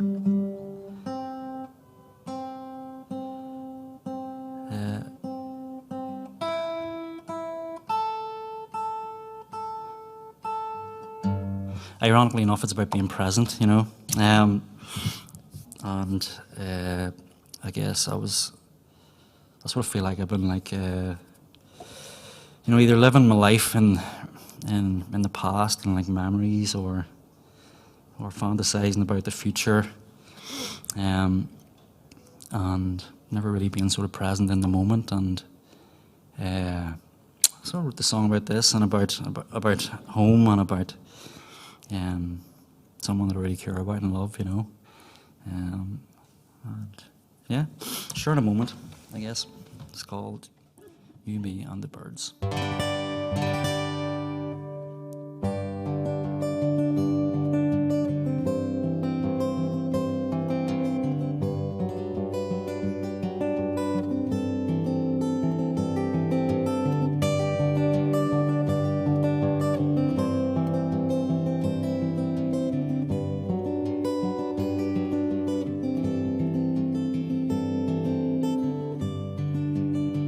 When I'm feeling old, starting to fear the cold, you hand me my winter coat. We go wandering in the woods like we always could, and we always should. It's you and me and the birds, in the leaves on the trees, in the wood by our home. We like to go, but not alone. Don't need your phone. Feels like home.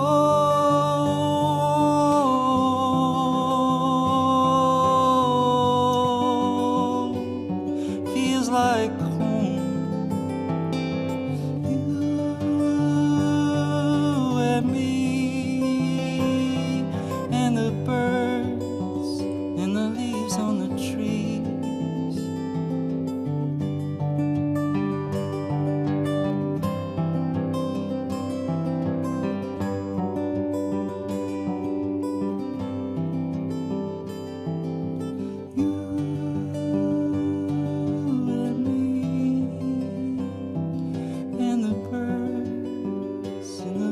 On the trees.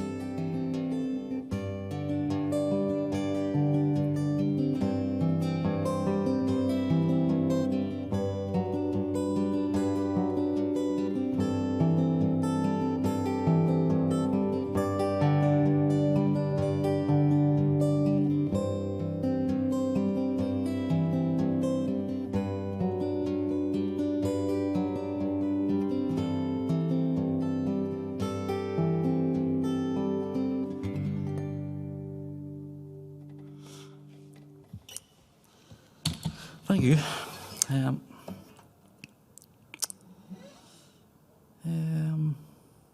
I'll try this.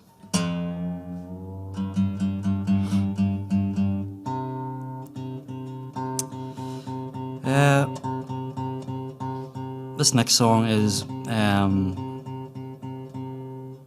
absolutely brand new, and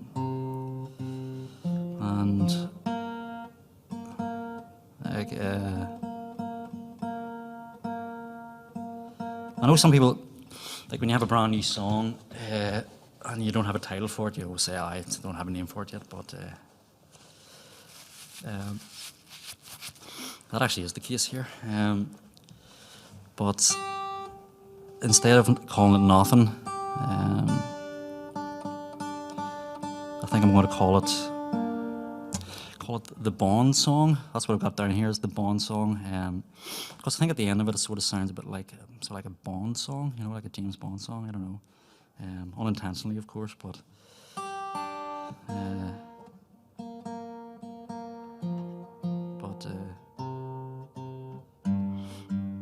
Yeah, so this is the Bond song. It's not about James Bond at all, though. It's actually like a love song, you know, and it's a little bit sad too. But yeah, anyway.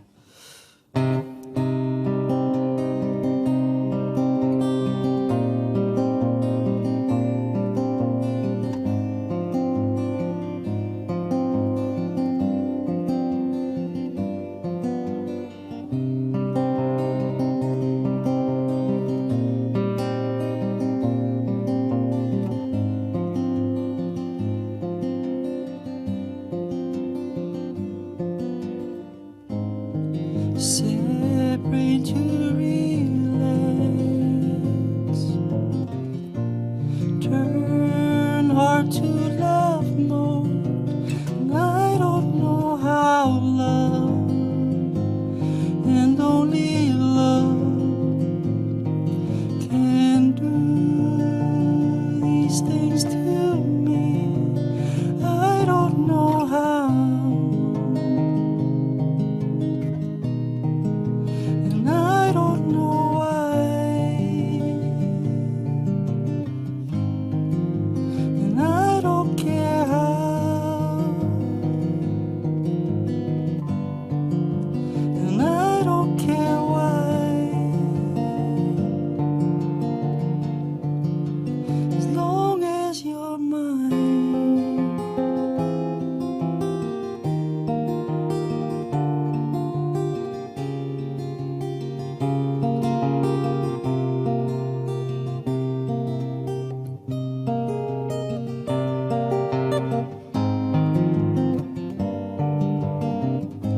Separate to relax,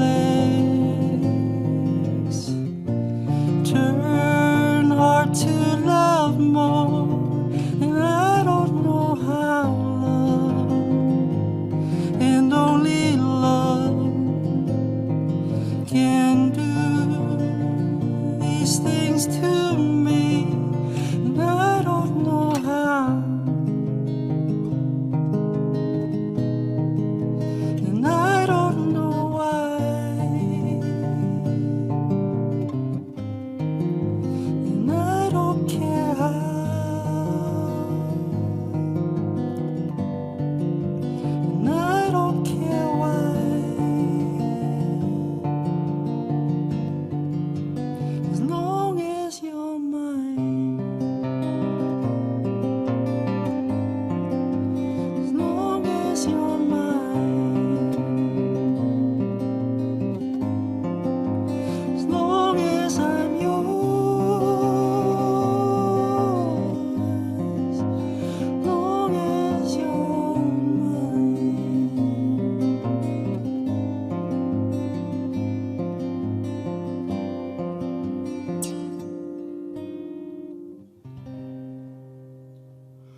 Bond at the end there, you know.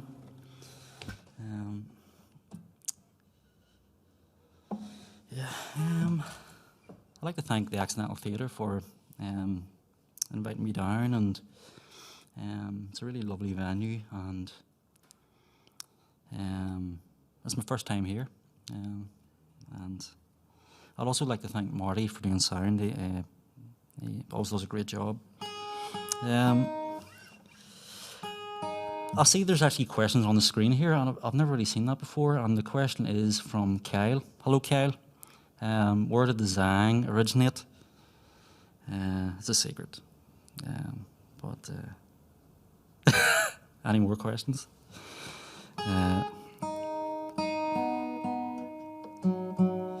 This next song is also completely new. and the working title is "You Want Her to Know."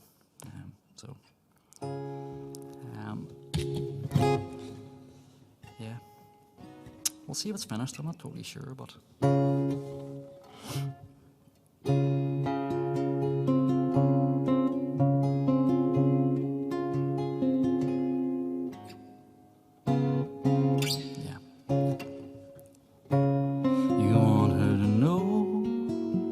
Love her. You want her to know that you care. You want her to know that you hate to see her go. And when she is low, you'll be there.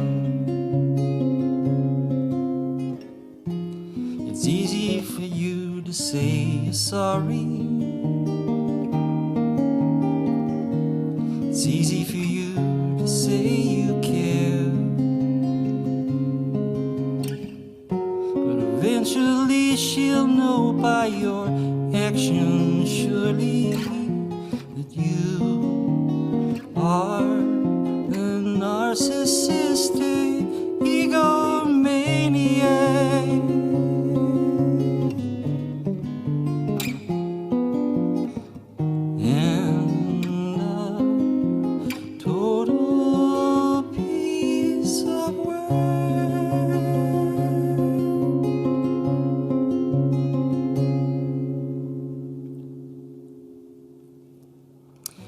Sure about that ending yet, you know, it's sort of like yeah, it takes a turn, but let me see. I'm considering using the looper here. I mean, I did bring it along, and but I'll give it a try.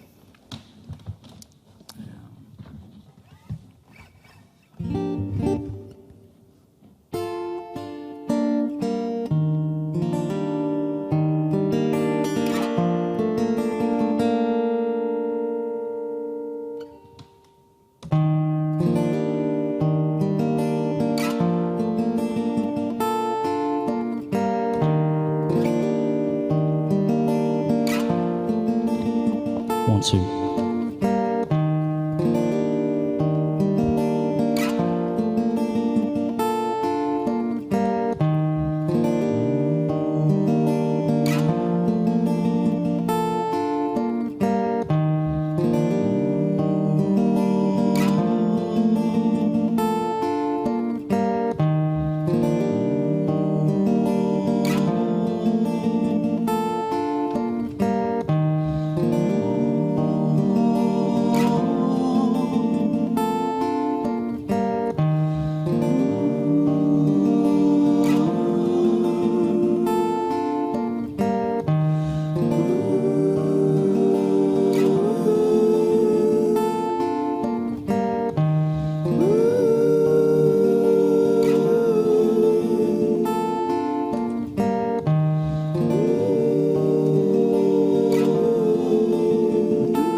Played your part so well.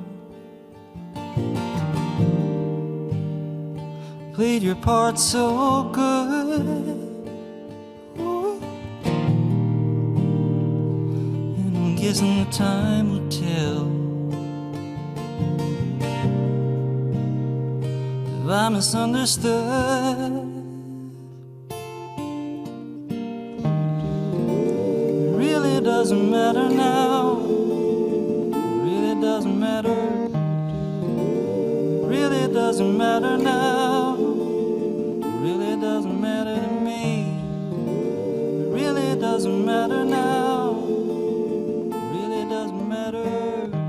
It really shouldn't matter to you.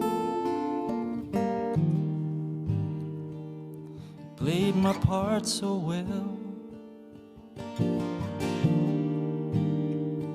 played my part so good. Ooh. And I'm guessing the time will tell if you misunderstood. It really doesn't matter now. It really doesn't matter. It really doesn't matter now. It really doesn't matter to me. It really doesn't matter now. It really doesn't matter.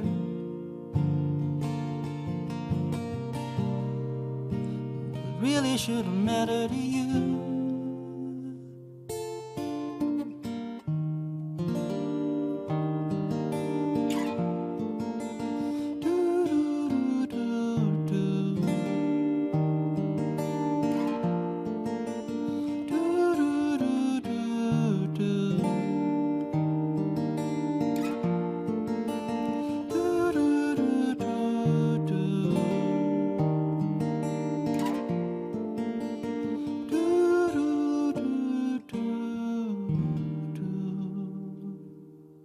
Or don't.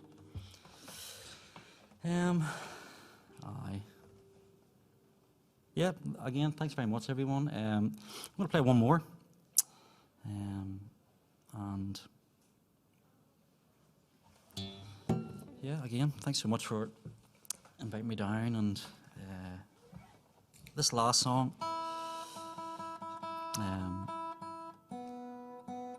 is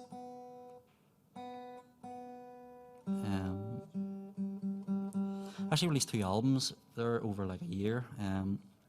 So this one's actually the only song I'm playing off the first album. And it's the last song on that album. And it's called Time.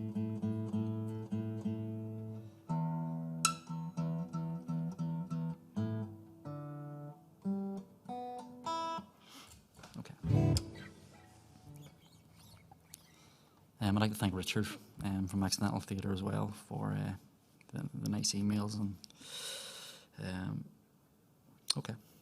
Time and the Zang, so you can check out the Zang, usual online sort of stuff and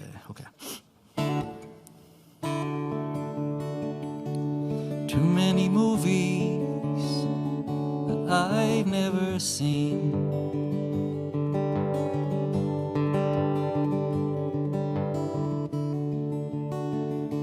Too many places that I've never been.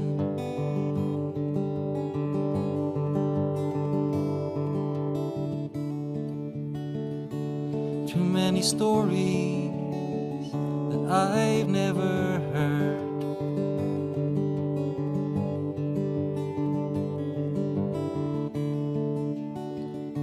And far too many secrets we never shared.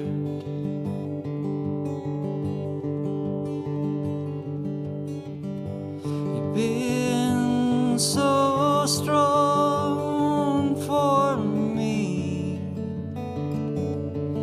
this long, and you don't mind the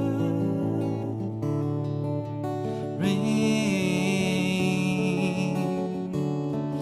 We'll stay up late, we'll test our fates, we'll make mistakes, but always learning as the world keeps turning. But it's hard to find the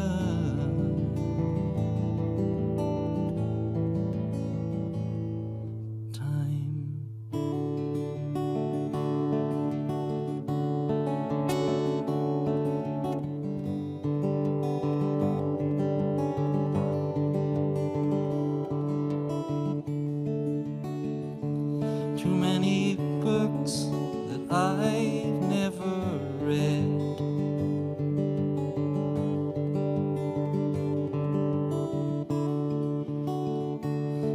many words that I've left unsaid.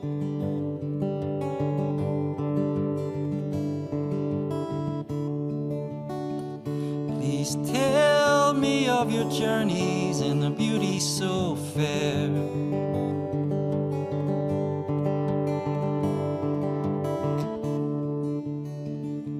Remind me of the glories when I wasn't there.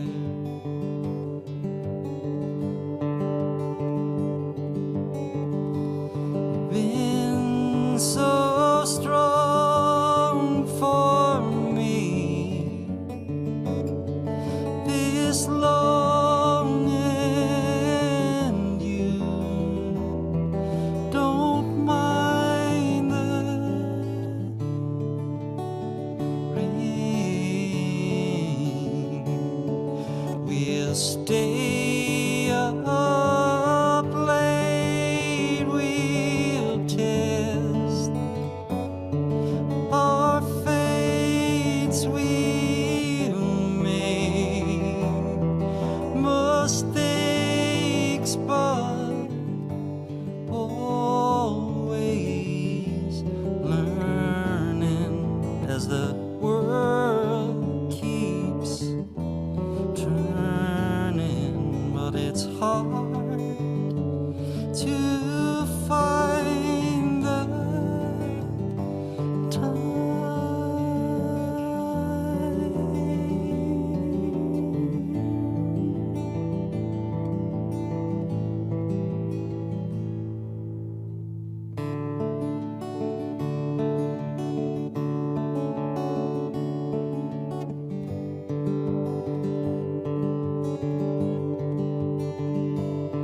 find the time. Let's find the time. Find the time.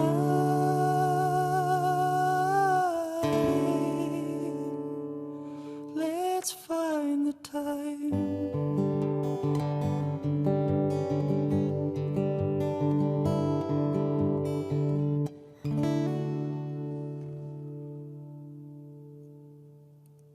Thank you so much. Thanks.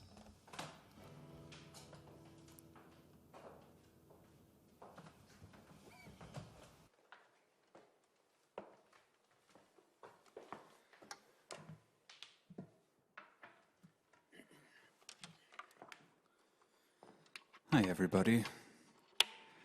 I know people say, how do I follow that? But in this case, how do I follow that? You thought that finger picking was good? Now it's my turn. I'm Brian Robb. Gonna try this. This is called You Can't Teach a Dead Dog New Tricks.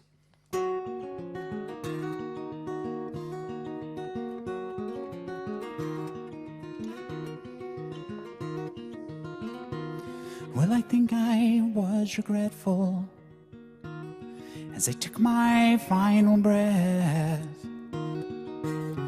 You had to help me through the door. I couldn't hold myself alive, couldn't hold myself in death. You had to help me through the door, although you left yourself bereft.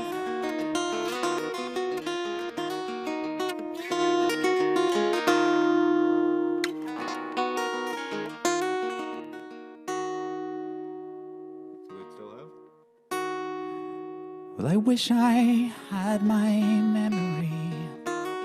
My memories aren't mine. My memories fade into dust, like every man I've been before. Think I've died 1,000 times. You had to help me through the door. You had to help me to sublime.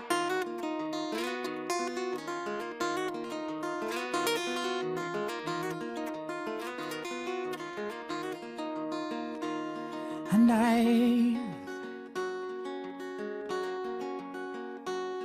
wish I could hold you. I wish I'd stayed a while. Yeah, I wish that I had been there for every word and every smile. My thoughts are blowing on the breeze. Now I can't concentrate in death, couldn't concentrate in life. You had to help me through the door because I'd never get it right.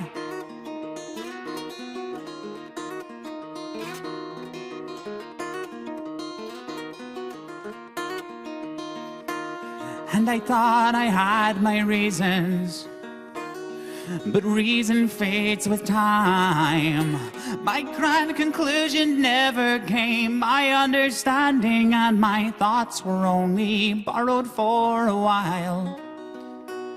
And you cannot teach a dead dog to be humble and polite. I wish that I had changed my ways. I couldn't change myself in death. Wish I'd changed myself in life. You had to help me through the door. You had to carry me inside.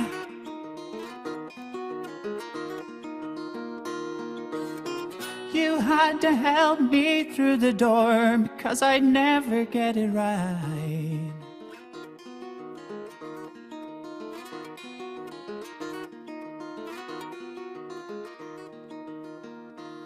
And I know I always repeat myself,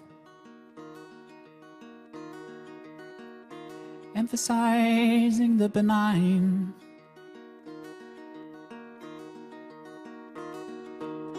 My memories fade into dust, like every man I've been before. Think I've died 1,000 times.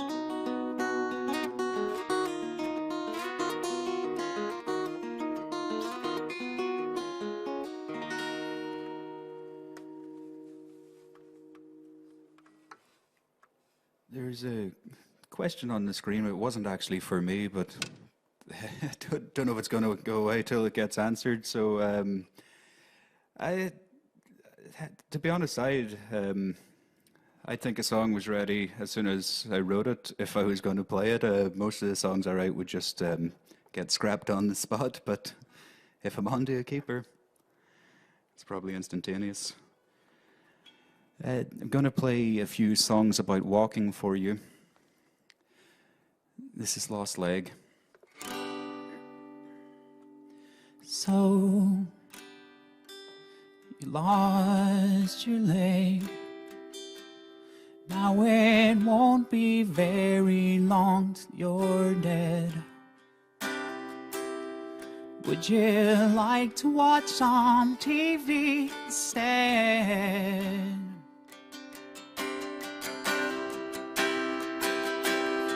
No, you dropped the bomb, and now I sit with you and wait till you're gone.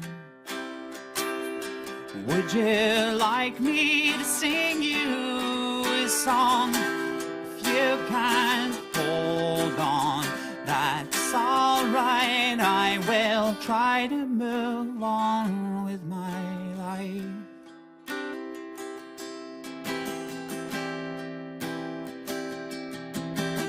All these walks keep leading me to guiltiness or scrutiny. I won't say goodbye. I'll save your life.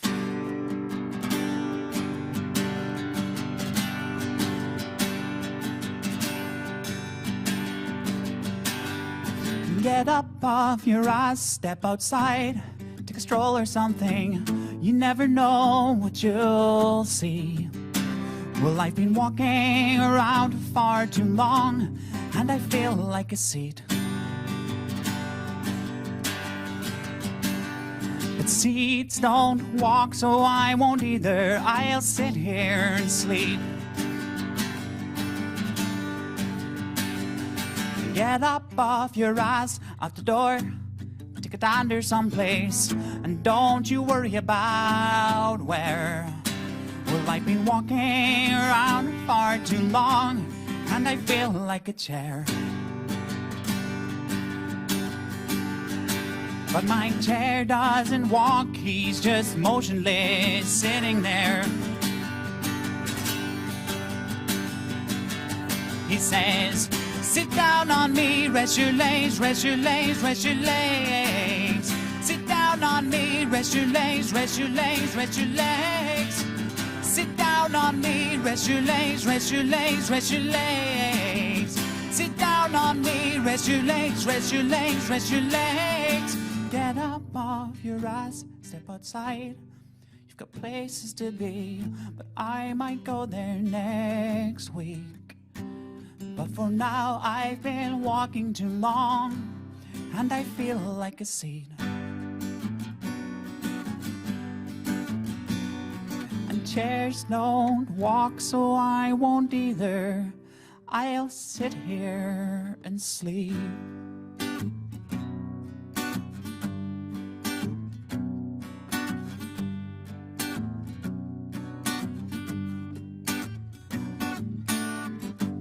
I'm finding it hard to walk with my shoelace tied wrong.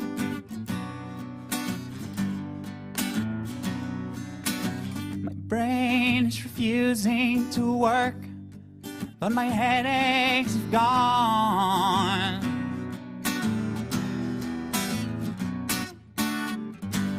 The bus has abandoned me someplace outside of the town.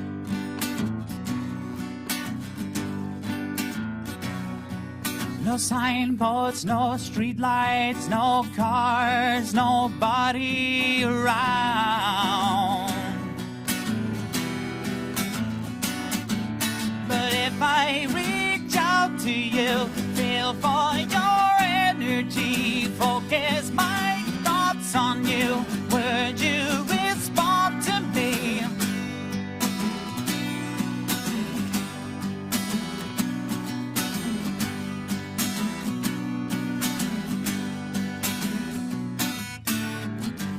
The moon isn't helping as I try to travel this road.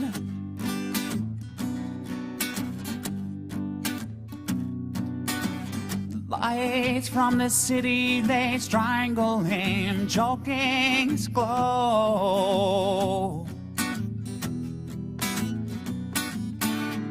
With no stars for direction, I'm lost, I'm alone and I'm cold.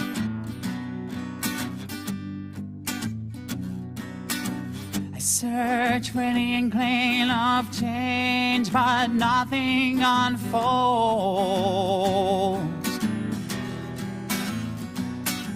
So I focus my thoughts on some faraway place that in all probability doesn't exist. I close my eyes tight and I cover my face and I pray that there's some place that's better than this. But my thoughts wind and copulate as I begin understanding escapism only within.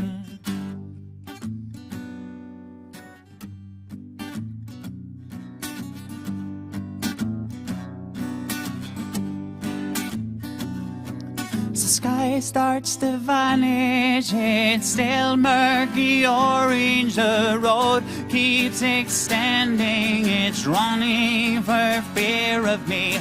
Left in the darkness, no street lights, no traffic, no signal, just nothingness. Nobody near to me, but if I reach out to you, feel for your energy, focus my thoughts on you, would you respond to me?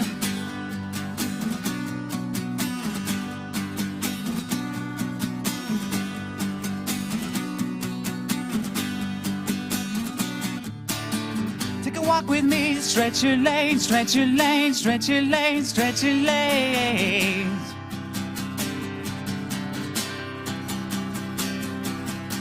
Take a walk with me, stretch your legs, stretch your legs, stretch your legs, stretch your legs.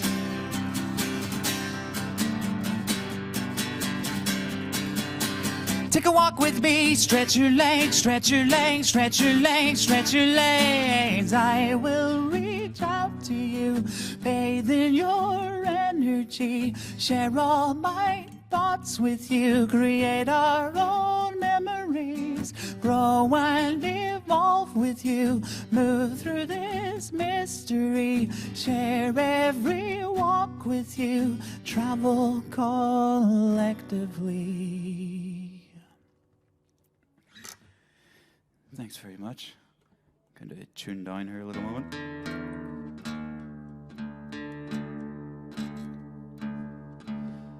This is my second night at the Accidental Theatre, so thank you very much again for hosting me.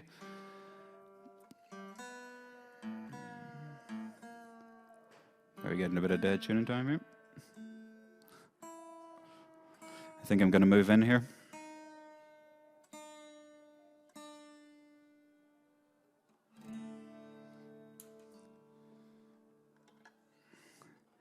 This is a song, I played it for the first time last night. Any similarities to any persons living or dead are purely coincidental. I don't have a title for it yet because I don't want to go for the obvious one because nobody would buy the album. Give me, lend me, say,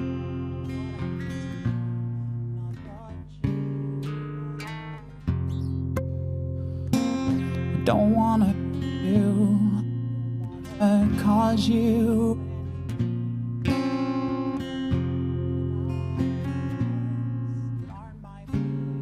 to say, cause I know that you love them.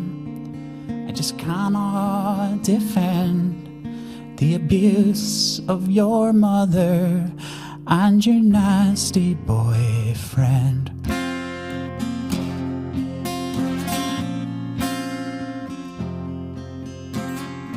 There's no princes or castles in this fairy tale, just a check that has bounced on a life that's for sale. I wish you had somewhere you deserve so much more than a room without windows in a house without doors.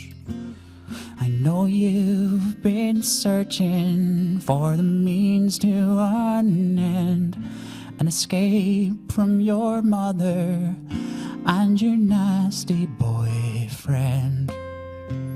She mortifies you, she screeches in the street, says you're the bitch to everybody she meets. He isolates you, reads all the messages you send. Now you've lost all your contacts and you've lost all your friends. They don't know any better, they just can't comprehend the abuse of your mother and your nasty boyfriend. I wanted to help, I don't know what to say. I don't want to upset you or to drive you away. Just know that I'll be there if ever you need a friend. Just a break from your mother and your nasty boyfriend. He is a razor and he's salt to your wounds. They fuck up their lives and then they blame it on you. They can never be honest, they can only deceive. You just keep repeating until you start to believe.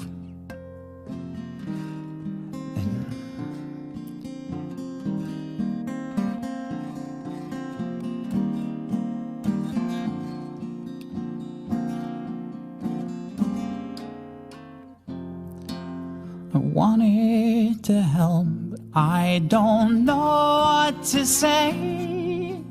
I don't want to upset you or to drive you away, but just know that I love you, and one day this will end. The abuse of your mother and your nasty boyfriend. Thank you.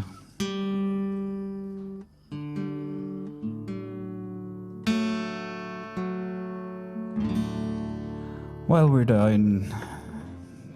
chewing down, how about a bit of Leonard Cohen to lighten the mood? I remember you well in the Chelsea Hotel. You were talking so brave and so sweet, giving me head on the unmade bed, while the limousines wait in the street. Those were reasons, that was New York. We were running for the money and the flesh. That was called love for workers in song, probably still is. Those of them left, and you got away, didn't you, babe? You just turned your back on the crowd. You got away, I never once heard you say, I need you.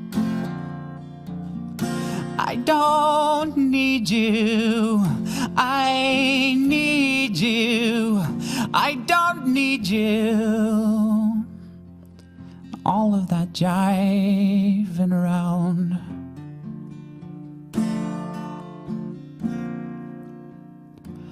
I remember you well in the Chelsea Hotel. You were famous, your heart was a legend. You told me again you preferred handsome men, but for me you would make an exception. Then clenching your fists for ones like us who are oppressed by the figures of beauty.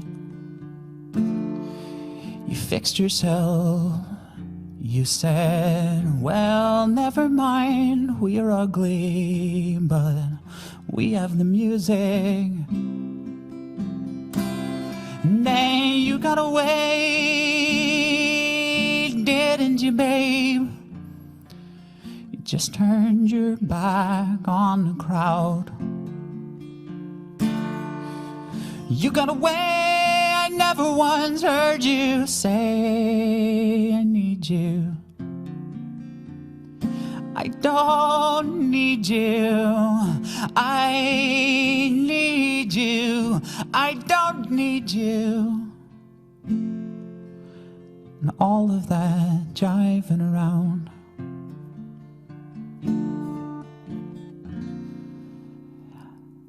I don't mean to suggest that I loved you the best.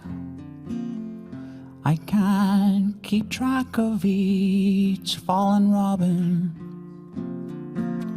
but I remember you well in the Chelsea Hotel. That's all, I don't even think of you that often.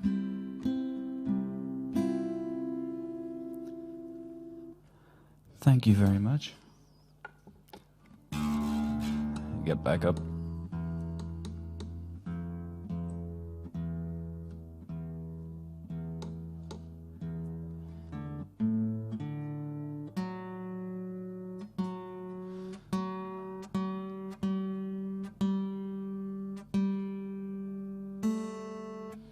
why it's a bad idea to tune down in the middle of a set.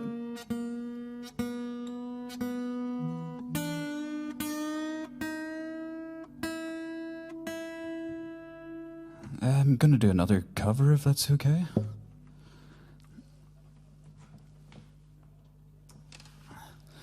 Get a bit louder in here.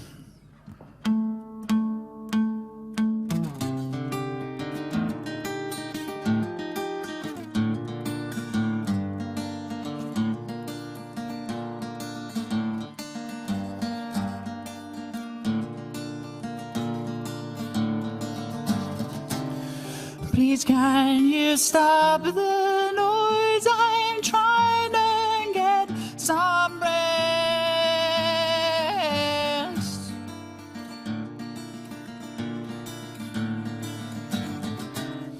From all the unborn chicken voices in my head. Once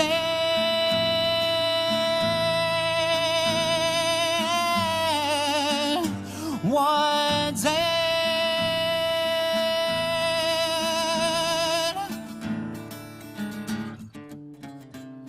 when I am king, you will be first against the wall.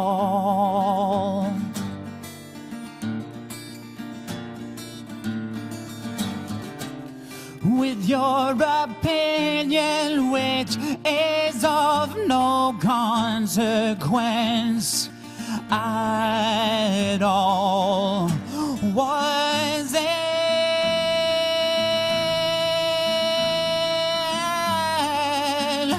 Was it?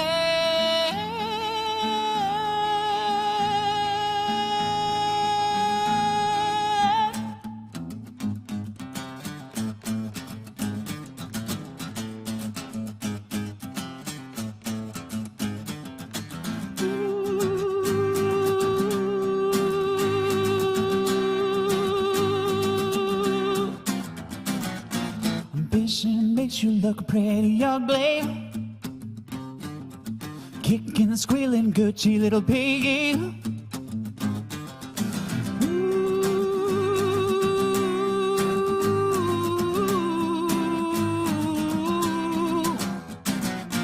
You don't remember, why don't you remember my name? Off with his head, man, off with his head, man. Why don't you remember my name? I guess he does.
loves his children.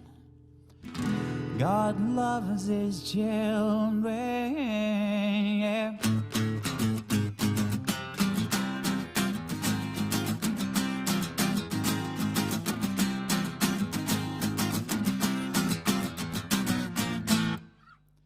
Thanks very much.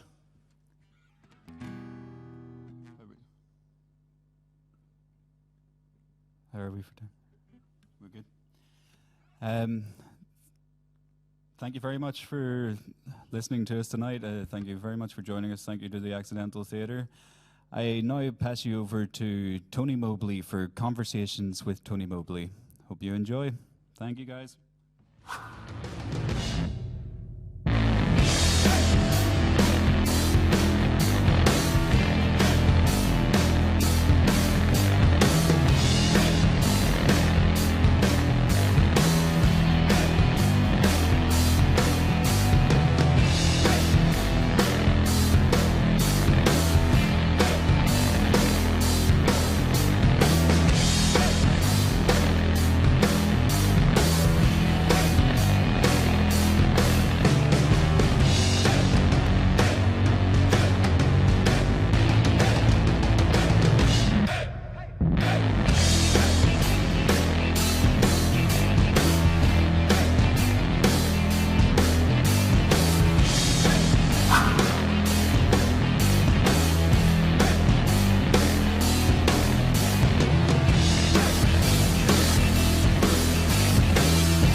Wow.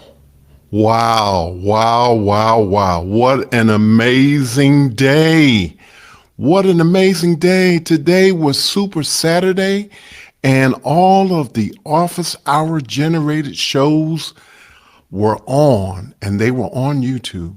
And I have to tell you, I am so excited to have these great individuals with me tonight for this conversation. Super Saturday was already a super success. I want to thank the community and all of the participants for what a wonderful show. So again, on Conversations with Tony Mobley, it is Super Saturday, a conversation with Damyanti Gajjar, Todd Reynolds, Richard Lavery, and today is also, although a special edition, the 27th episode of Conversations with Tony Mobley. So why are we here? We're here because life has provided me the opportunity to have real conversations with real people. First, I want to thank Miss Lois Richter for our conversation on Wednesday night. And I also want to thank the team behind Conversations with Tony Mobley. So we are here to have a conversation, and it is Super Saturday. Oh yes, it is Super Saturday. We hope to help others with these conversations, but I need your help. I need you to register on conversationswithTonyMobley.com for our Mukana chat. Why do I want you to do that?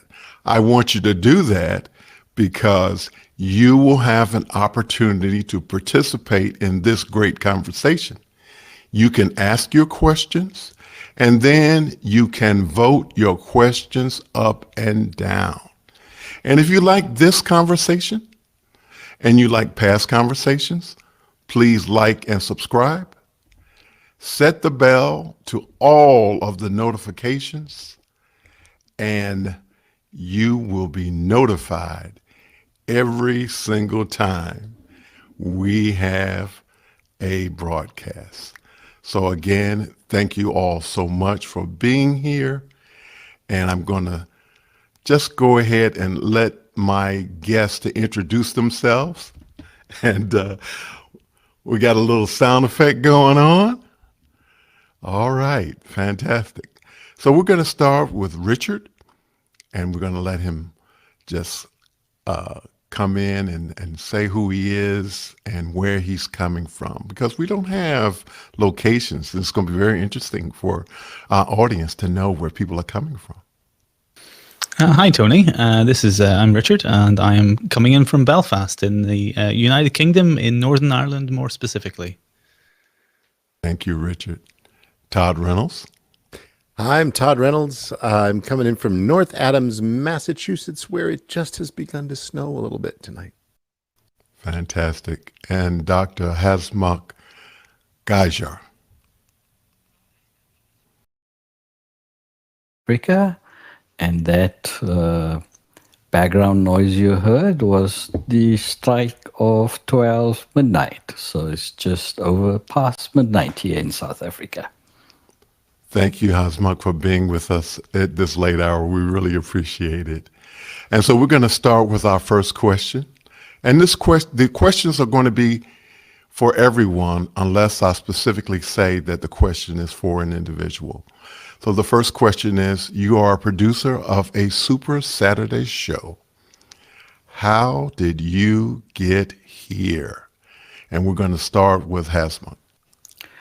Well, probably more by accident than design, so our portal of entry, or shall we say that more pointedly, ticket to the game, was being part of the community in office hours. And the larger community has shared their knowledge and their skill with us that has equipped us to participate in these events.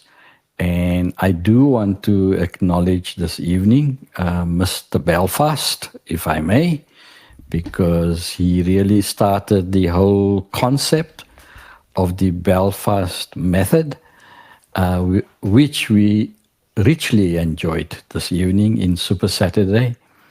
And then also Todd became part of the Belfast method, as we call it now. And Tony, your show. So we now have two methods. We have the Mobley method and we have the Belfast method. So really it's been a ride, a complete ride. And I feel that I haven't arrived. The journey has just begun. Thank you, Tony. Thank you, Mr. Reynolds. Wow. It's this, the idea of what does being a producer mean is kind of a really open-ended question. The thing that really brought me to the table at first was doing my own streams, which I started last December or before then, actually, during deep COVID times, where I discovered that was kind of the only way I was going to be able to connect with any audience as a performer, and also that I'd be able to offer things like courses and stuff like that. So I started streaming by myself. And then when I hit office hours in April, then I began to hear words that I didn't understand, so many of them. Initials, the acronyms I didn't understand, like AWS and Video Ninja and all these different things. And, I've been on plenty of television shows in my lifetime.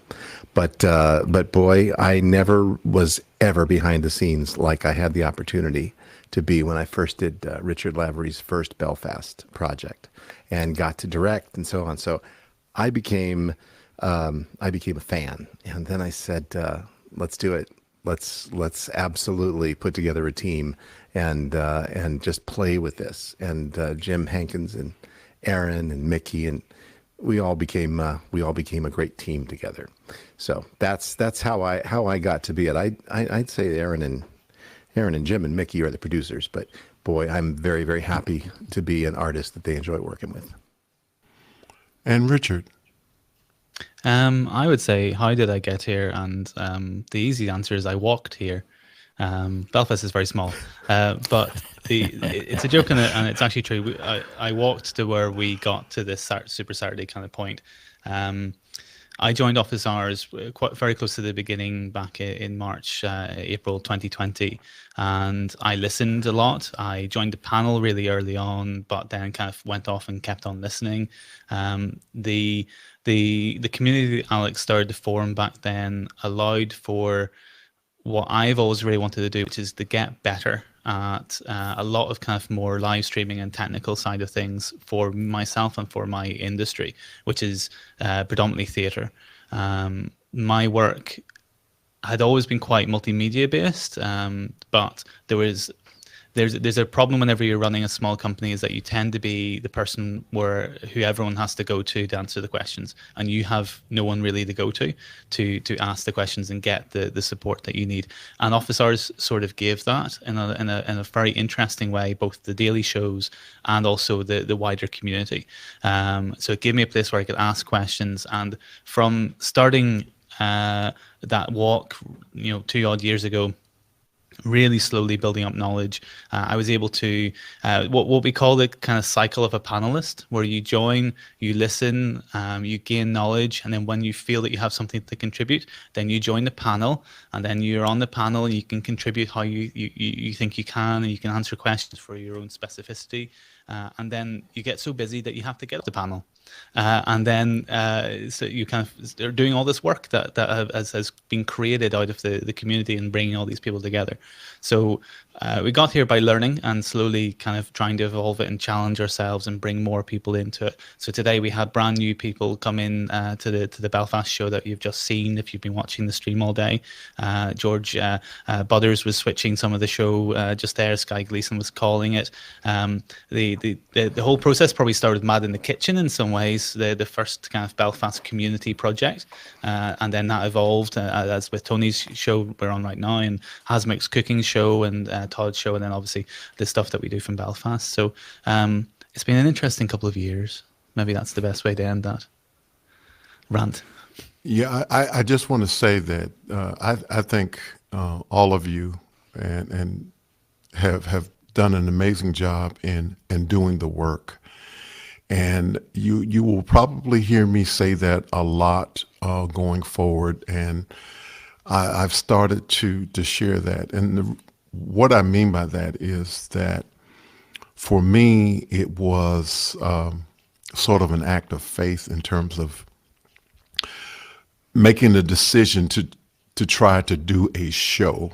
And I was admittedly inspired by what Office Hours had been able to do in terms of having, a global conversation around video production that really sort of morphed into more than just a conversation about video production. Because I have friends now in Cape Town, South Africa. I have a friend that's in Ireland, in the UK. I have a friend that's in Massachusetts that I'm talking to right now.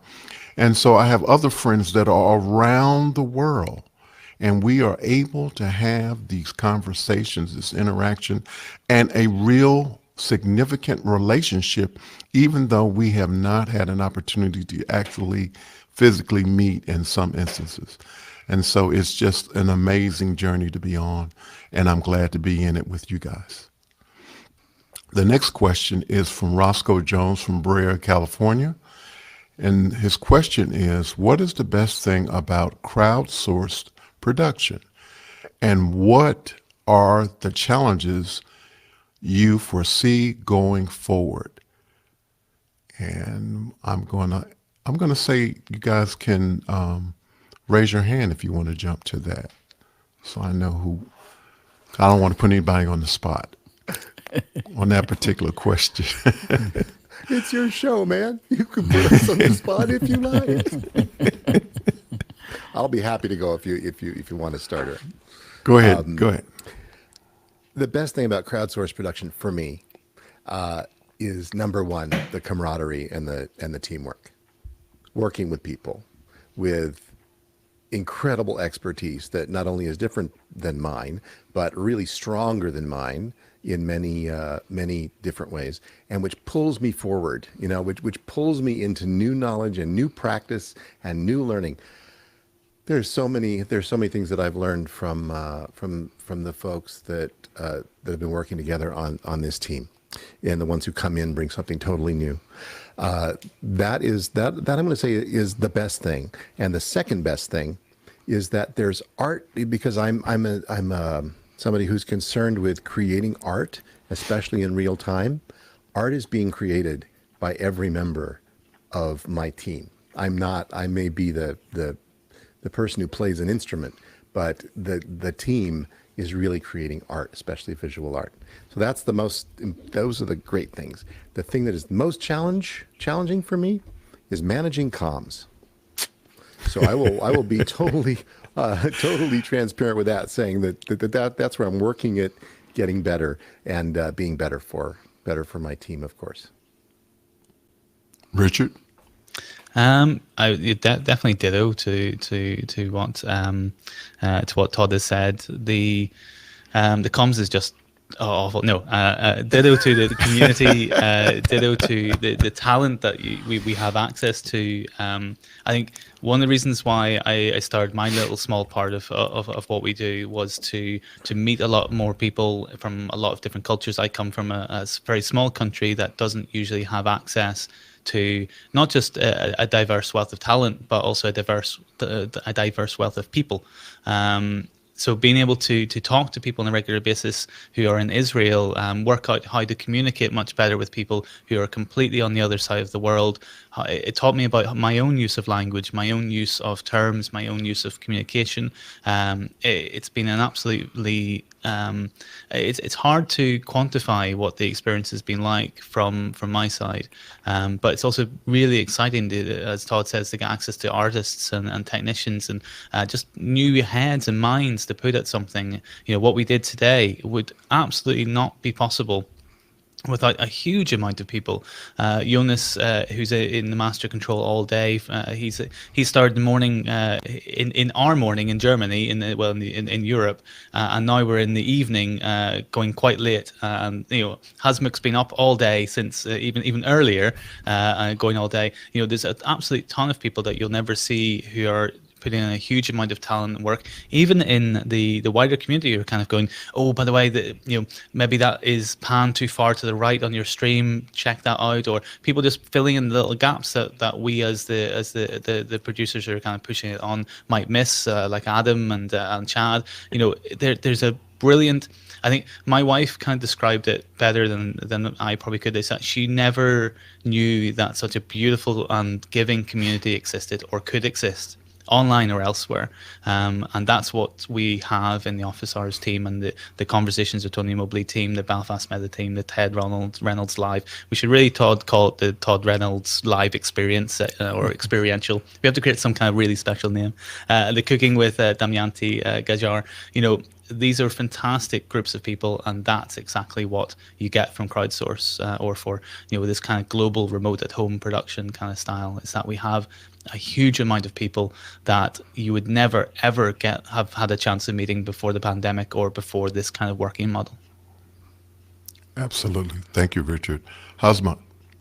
Yeah, this was a beautiful evening for me and a beautiful participation, because for all the cooking shows thus far, I've been more the crew, more the technical director rather than the producer of the show. And this evening was quite experiential in a sense that I could spend time on attention to detail instead of becoming very anxious about the video chain and the audio chain and making sure that cameras are all set up.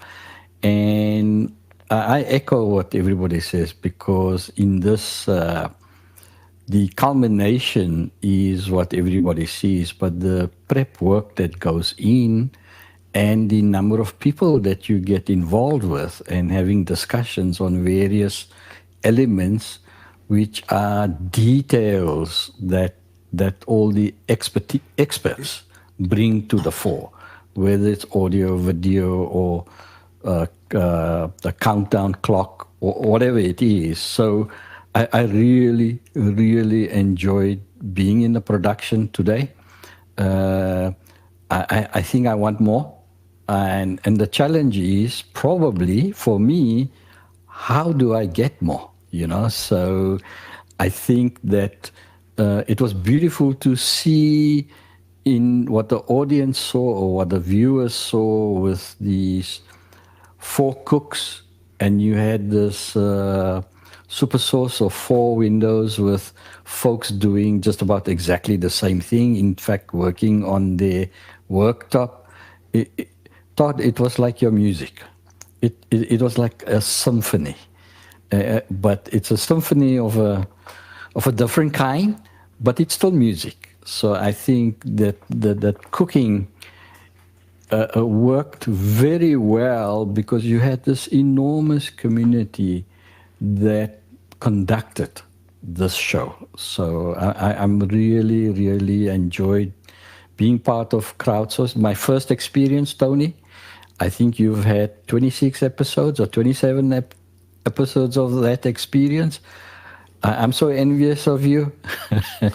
So I do look forward to others. And I think what it taught me tonight is that we have community, friends, people we know, but they're always pushing you to step up your game.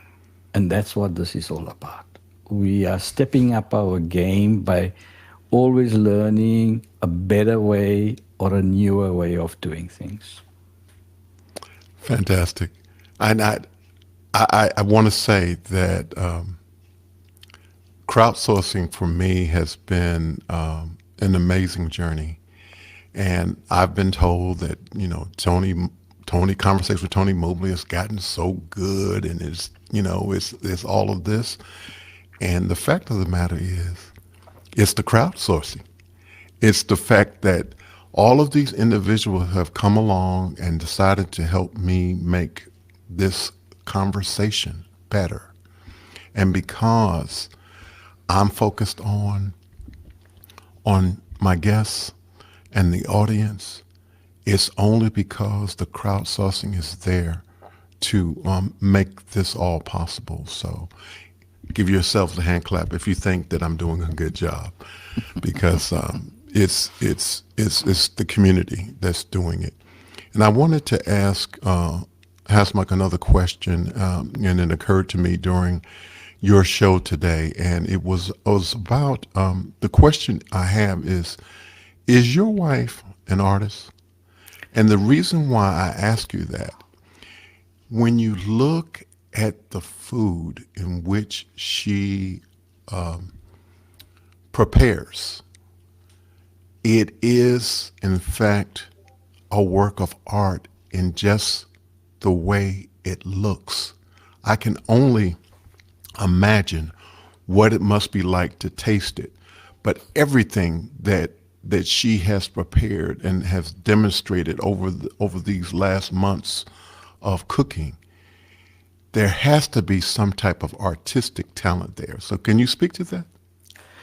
Yeah, I can most certainly say she's got a much larger and well-developed right side brain than I have. So she's always been inclined that way. I think it's the cooking with passion. It's like Todd playing music with passion, because he is really immersed in the need to deliver music that people can enjoy.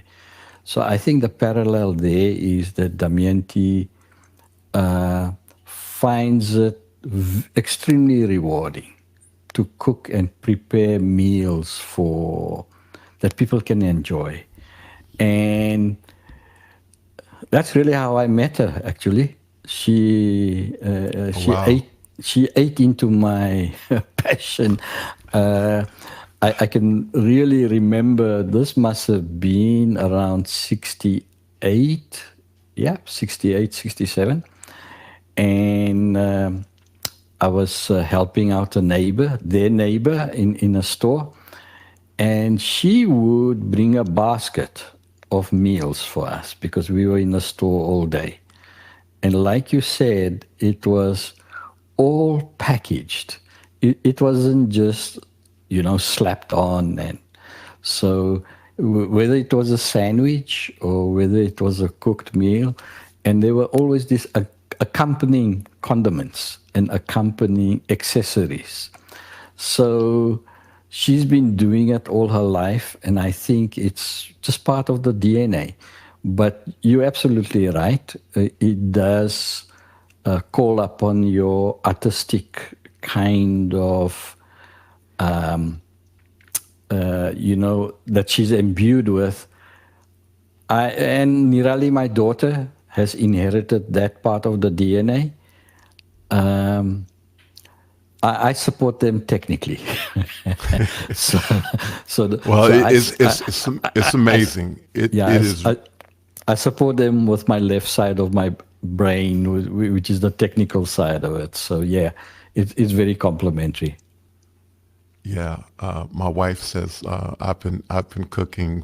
My wife has never cooked since we've been married for 31 years, and I've done all the cooking. And one of the things that she says to me all the time is, "It's all in the presentation."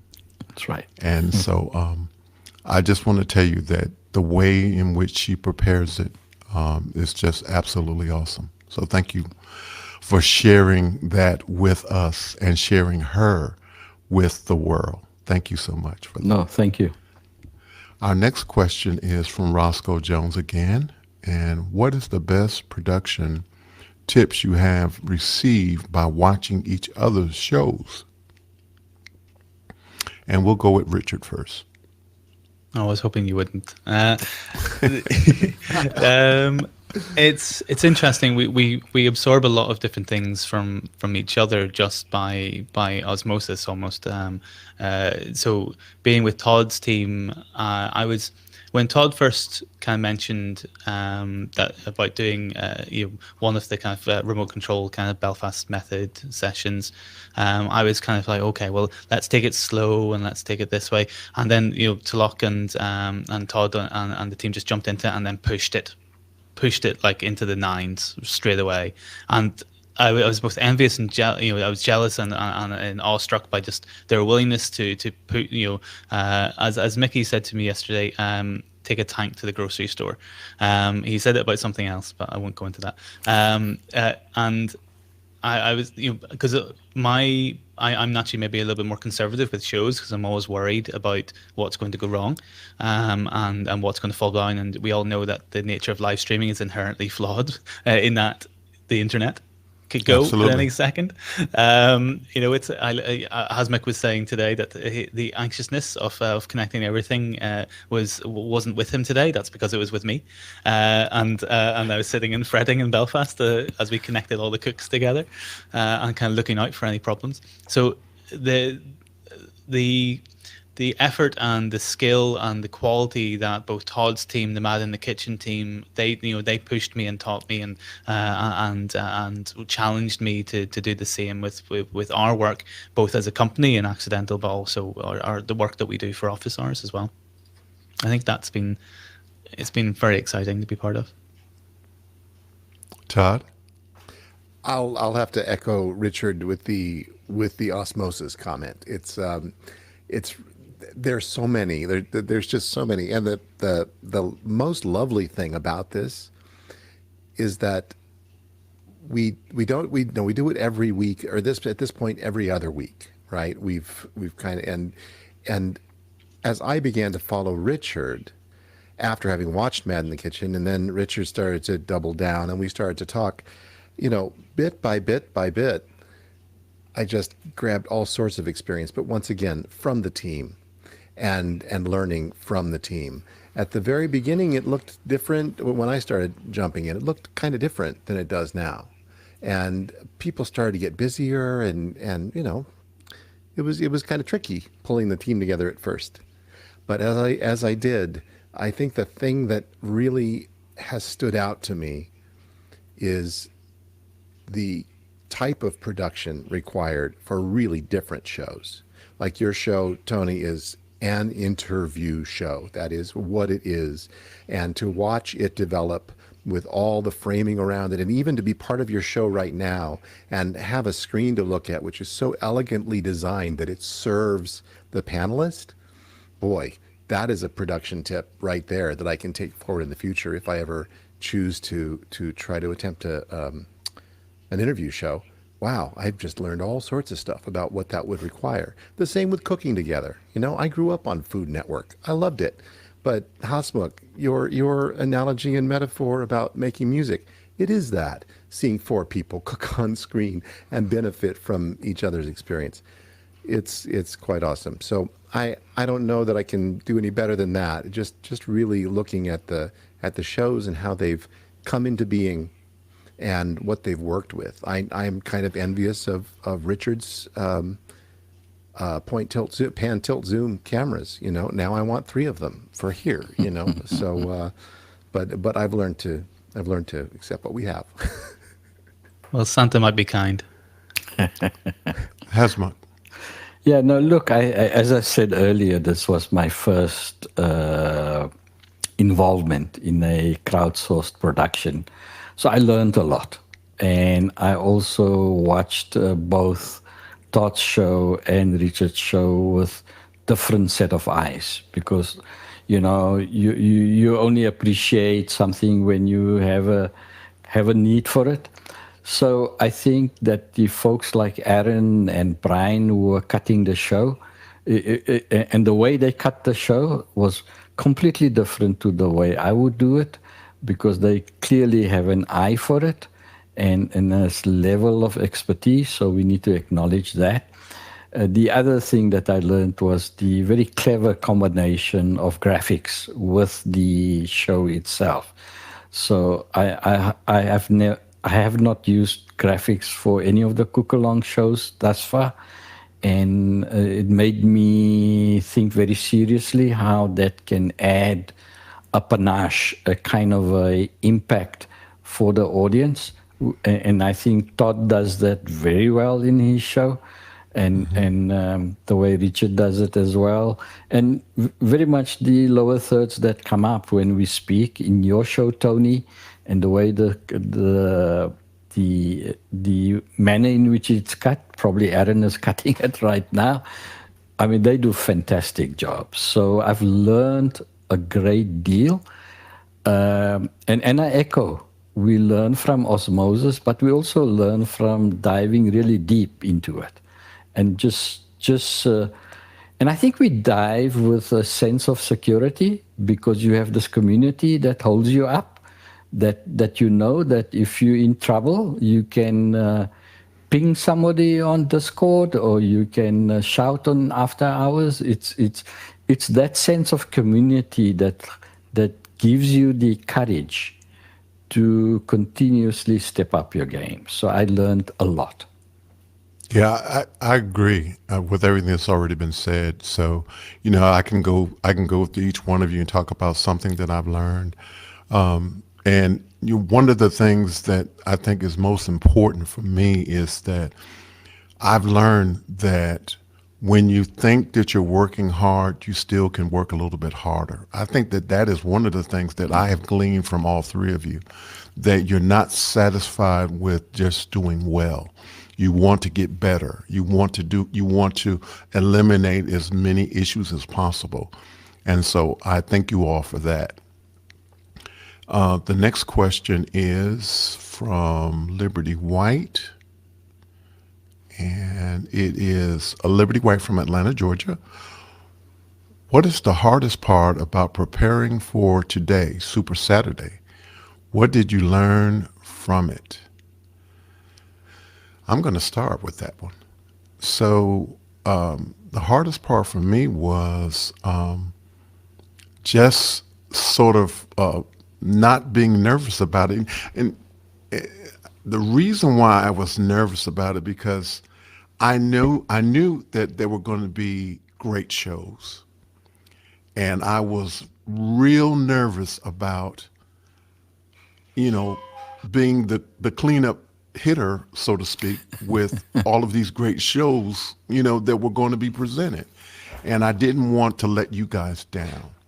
So that was one of the things that I was kind of stressing about a little bit. And the other thing was that I just knew I wanted more and more people to see these great shows that were going to be on today. And and that was, I guess, the hardest part for me. And so we're going to go this time with Todd. Right on.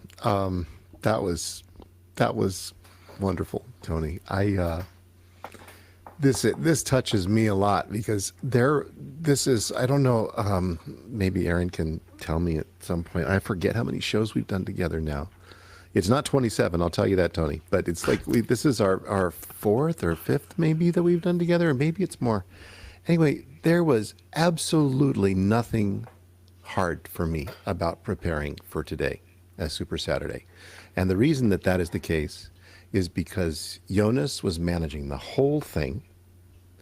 Our team was the same as it was last time and excited about moving forward. I'll just for everybody, because we have these conversations inside the community of office hours a lot. We talk about having room for improvement conversations. And after our last stream, we sat down and Brian Shand, served as scribe for us. And we had this list of things that we wanted to do next.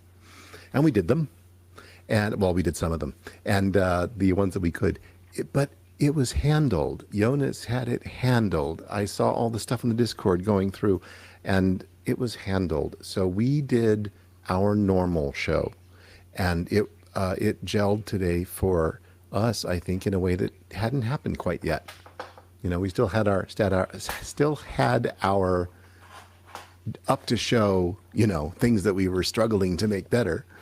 But when we got in there, it felt good, and it felt really easy today. Hasma? Yeah, this wasn't hard at all. I echo what Todd has just said. For me, this was extremely comfortable and easy, but I think it's all to do with the team and the prep work that goes before the show. And again, I need to acknowledge Richard, who initiated this concept of Super Saturday and brought all of us together. And I'm sure he's as surprised as I am that we pulled it off and that we all agreed to do the show in one Super Saturday. I think it's the channels of communications that we have put together, whether it's Discord, whether it's in after hours. And so the team, whether it was Mickey who did the audio checks with the Unity side of it, all of these, Brian spoke to me today and says, can you please switch your cameras? And so I just followed the instructions. There was nothing hard about it. Somebody told me what to do and I just did it. So really it wasn't hard at all. And what I learned from it, as I said earlier, I want more. Richard? It's really, really hard. It was a tricky day, but but only in the lead up to it, because we had absolute confidence that everyone would be able to, the show content would carry itself, absolutely no problem, as Todd said. It was that everyone was be so giving and kind and supportive of each other, no problem, no questions about that. What I think the most surprising thing is how well it went technically from the back end. Not to say that the content wasn't great, which it obviously was, but there wasn't a problem. We hit the show times spot on every time. That was one of our big questions. Could we actually end our shows on time and move into the next show perfectly in sync? And I'm pretty sure we nailed it. Jonas can tell me later on how off or not we are, or were at different points. But little things like that, technical wise, were big stressors that in the end, because Jonas and Mickey and Shirag and Guy and Dennis and Matt, all the master and control, and the individual teams all put in a huge amount of time. beforehand to make sure it was thought through in each individual part, that really just helped the whole day go really smooth. And that's exactly what Hasmukh and Todd says, that it's that preparation. Preparation prevents poor performance. You know, it's an old saying, but it holds true.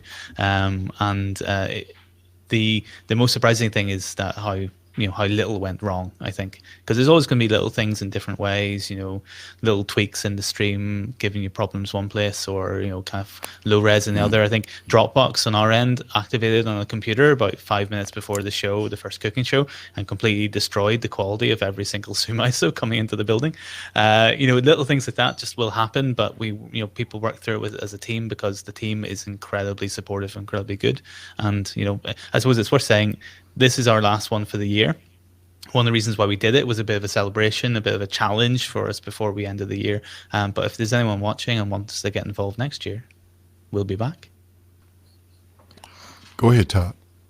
Yeah, I hate to come back around, but I didn't answer Liberty's ending part of her question, which I think is really such an important one. And I just forgot. What I learned, and I think that we learn every time that we go into this as our team, and this is just a little bit of transparency. In our particular project, there's so much breakage going on. We're we're really stretching stuff to try to do things that maybe shouldn't be done with 5 minutes notice or something like that. And we really, really take a lot of risks, and that's all good. And what kind of gets lost in the wash for us, because we're willing to do that, is that I think that some departments get kind of short shrift in the rehearsal time, right? Because we don't have all day like we used to when we had nothing to do but hang out at home. So even myself, I got this week, I wasn't able to be home here until late Thursday. So we worked really, really hard. And so what I learned from that is that time management and just kind of having even more and more and more of a plan as we go forward, so that each department can be super satisfied in terms of what they get to rehearse and they get to do, and we get to put because everybody's flying real high and real fast. So that's what I learned from today's show. And if I could say, just to sort of piggyback on what you just said, Todd, is one of the things that I learned is that I have to be organized and systematic about preparation for the show. Yep. And the next question is from Roscoe Jones. Rather than the team crowdsourcing for production help, what are your thoughts on crowdfunding as a way to encourage niche or focused productions? And we're going to start with Hasmukh. Wow, that's a tough one for me, because I think that we are blessed with having the capacity to have the infrastructure and the technical means to put on the show. So I think that as one begins to scale, and that's what we're finding in office hours as well, as you want to scale and move up the value chain, you find that it becomes necessary now to figure out how do you fund the next spurt of your growth. And most certainly, it's something that we've been thinking about, that Damyanti and I, we've been doing it for passion and for the enjoyment, and also putting all the toys I bought for this past year, putting them through their paces. But I do know that if we want to move up the game, then I have to figure out, and all of us have to figure out, how do we manage this?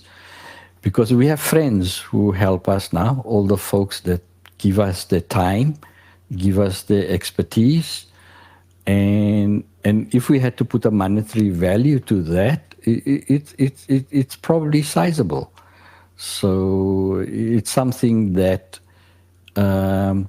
may go on for a while, but medium long term, we have to find a way to sustain it at the next level.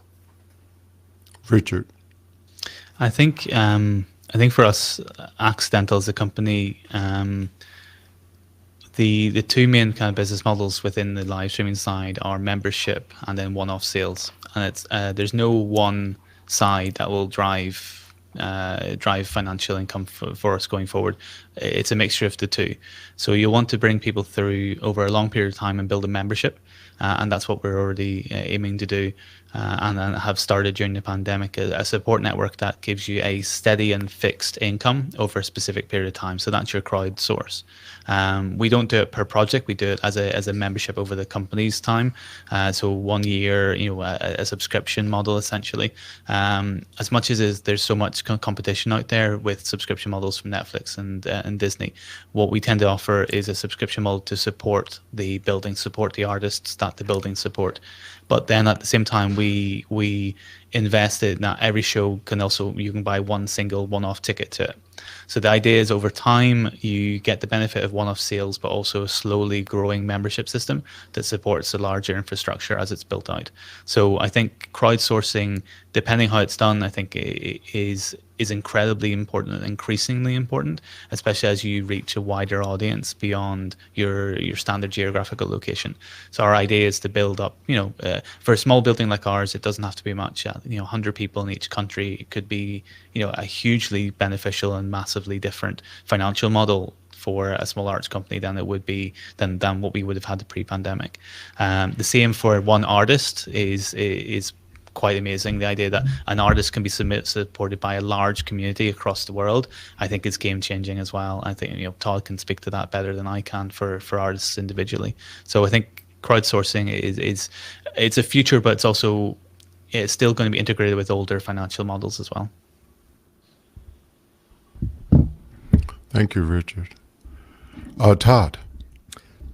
It's interesting. The only reason that I do this is because of these people and because of this practice and this community that we've done. If for some reason we were to snap our fingers and it was time to stream again, I would do it alone. I wouldn't try to crowdsource to find people to necessarily do it with me. What really is exciting is the possibility of the teamwork and the greater than the sum of its parts type of way of being inside this paradigm. As far as crowdfunding goes, I really like the idea of creating communities. The idea of bringing people together to learn together and actually and get it funded by their actually paying to be a part of it, because there are services to be rendered in terms of that. There are things that people around the world might really need, and they may not ever come across office hours, or they might not have time to be in office hours or whatever. And it's like, as a person with an educational portal, I would love to deliver courses to folks. And if that could then burgeon into something which was income generating so that I could, pay the team, that would be awesome.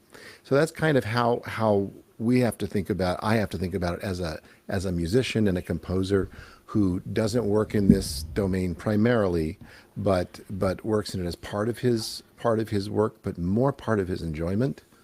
So I'd say that building communities which then produce some sort of financial support, or going not for profit, or if you're going to go into education, these ways I think are really not only acceptable but probably really good to think about in the future. And I would just add that my hope for Conversation with Tony Mobley going forward is that I am able to create nonprofit status for the kinds of conversations that I want to continue to have, but also that the team that is working with me are able to maximize the skills that they are learning, and that this is also open to other people who want to learn what the Mobley process is and how it works. And if you come in and learn that, and you want to take that skill that you learned and take it to an opportunity for you to make an income from it, by all means, we encourage you to come and do that. And so let's go to our next question. The next question is from Kyle Hammond. Can we do it again next Saturday? But seriously, are there future collaboration between the shows planned? And we're going to start with Richard, since he was the architect of this whole event. I think, has Kyle forgotten what next Saturday is? Yeah, we'll do a special Christmas episode. Todd, you're ready to go, aren't you? Oh yeah. Yeah. I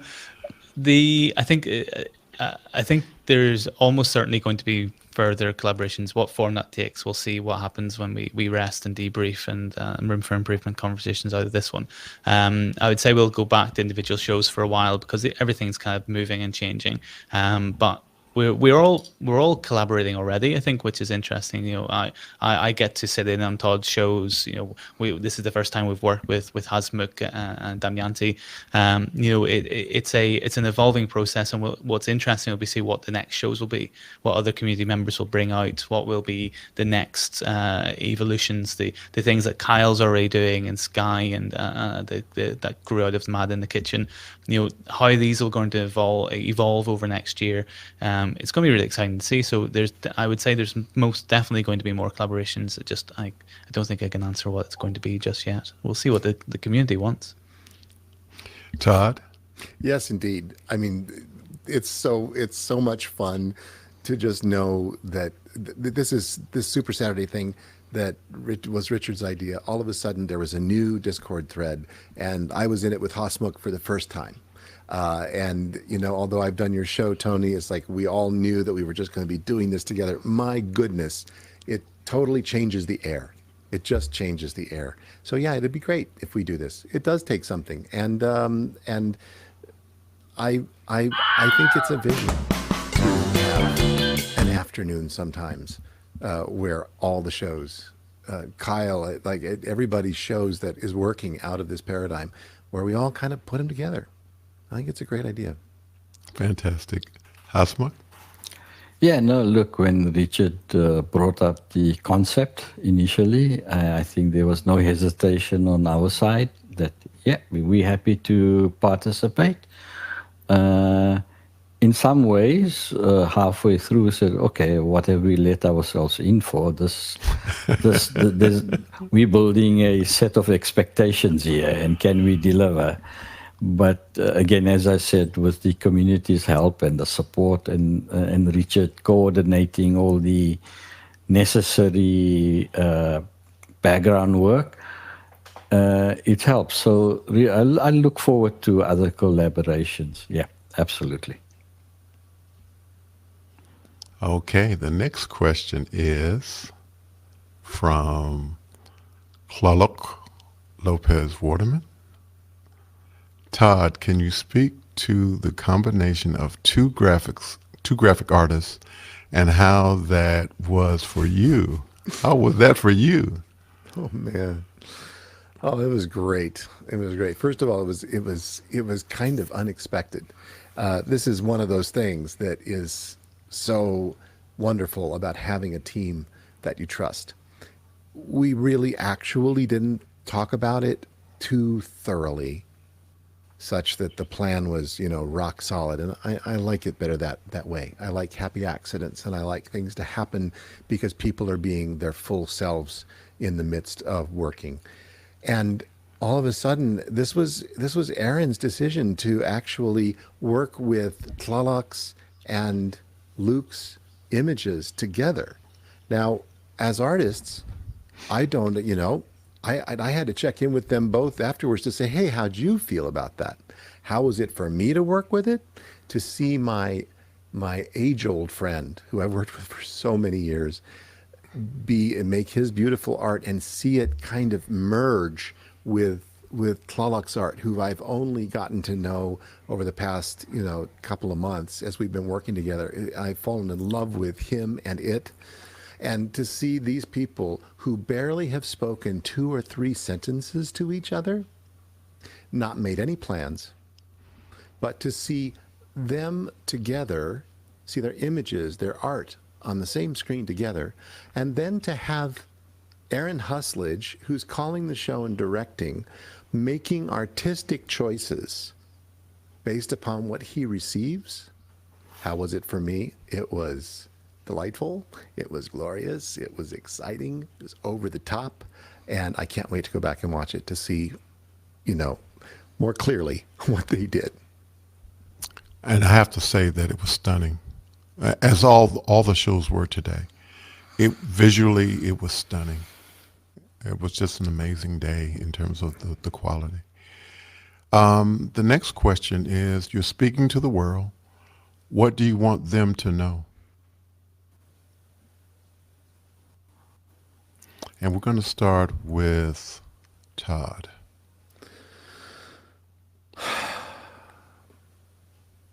Hi, my name is Todd Reynolds. I'm a classical violinist gone horribly wrong. Please employ me. Thank you for laughing, Richard. I'm, I would say if this is, Tony, it's a beautiful philosophical question to actually lob over the net here, and I will say this based upon what we've been engaged with here. What I want the world to know is that every single person brings something incredibly creative to the process by virtue of being human.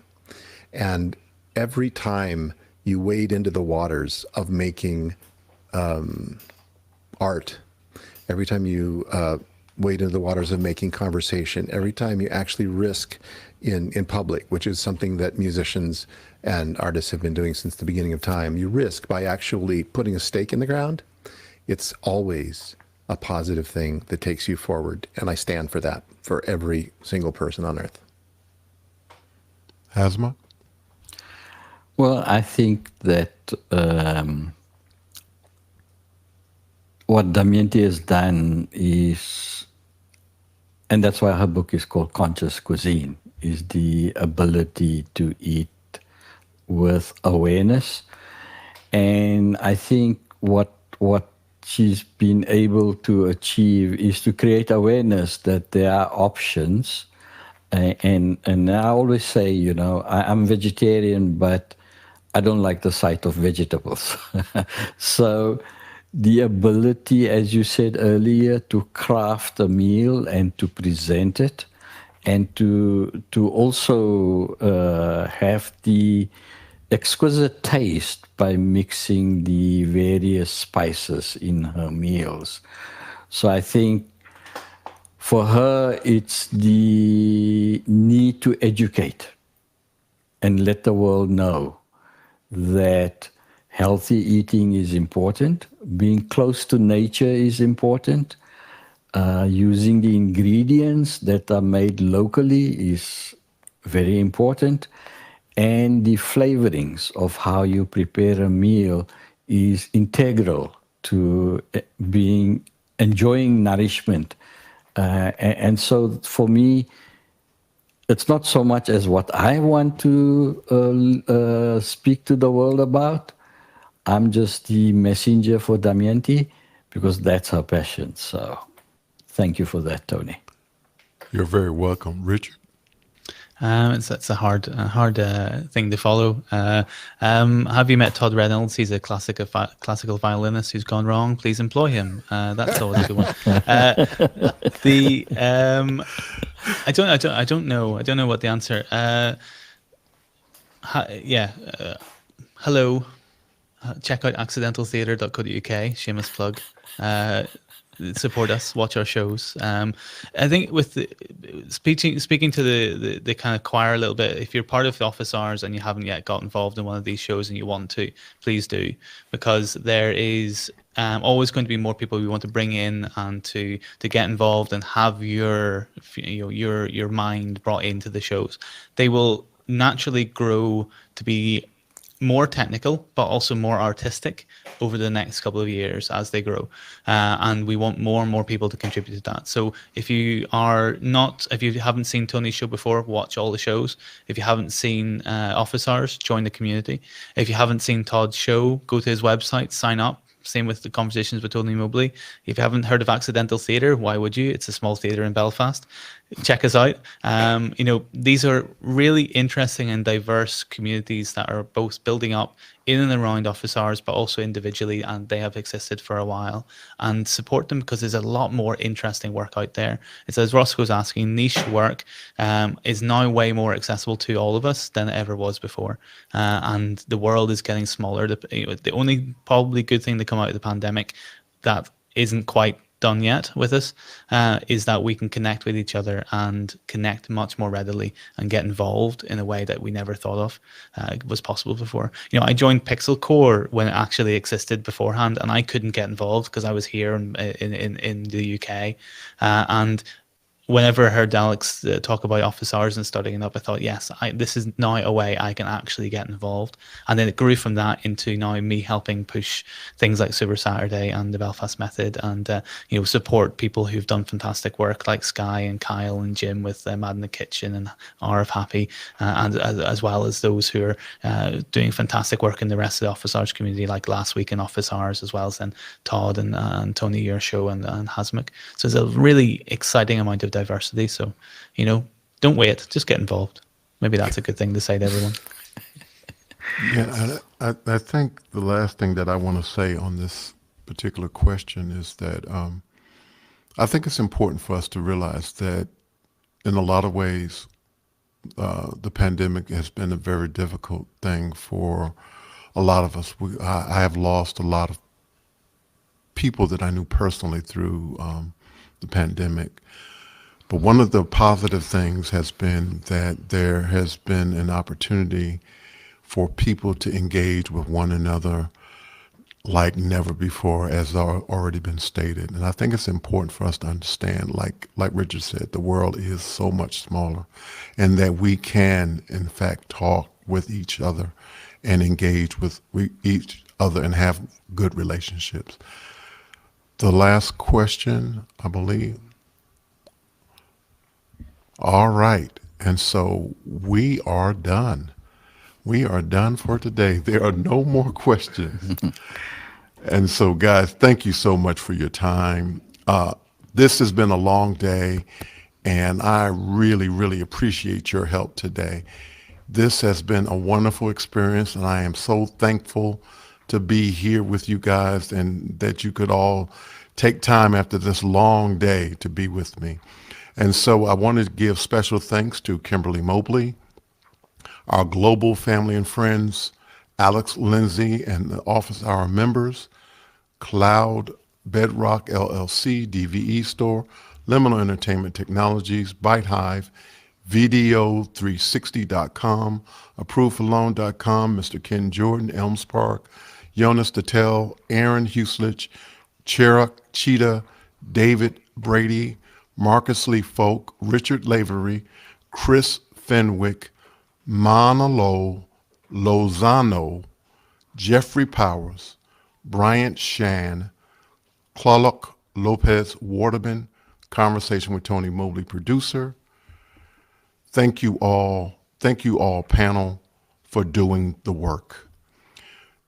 Conversation with Tony Mobley series will continue this coming Wednesday with Miss Liberty White for our conversations on children and media. Please come and find out more about how we can help children. Coming soon, more upcoming great conversations with interesting people, educators, mental health, filmmakers, musicians, other creators. We are interested in having great conversations. Thank you all so much. Take care. Good night. Thank you for being a part of Super Saturday. Take care, everyone. Good night.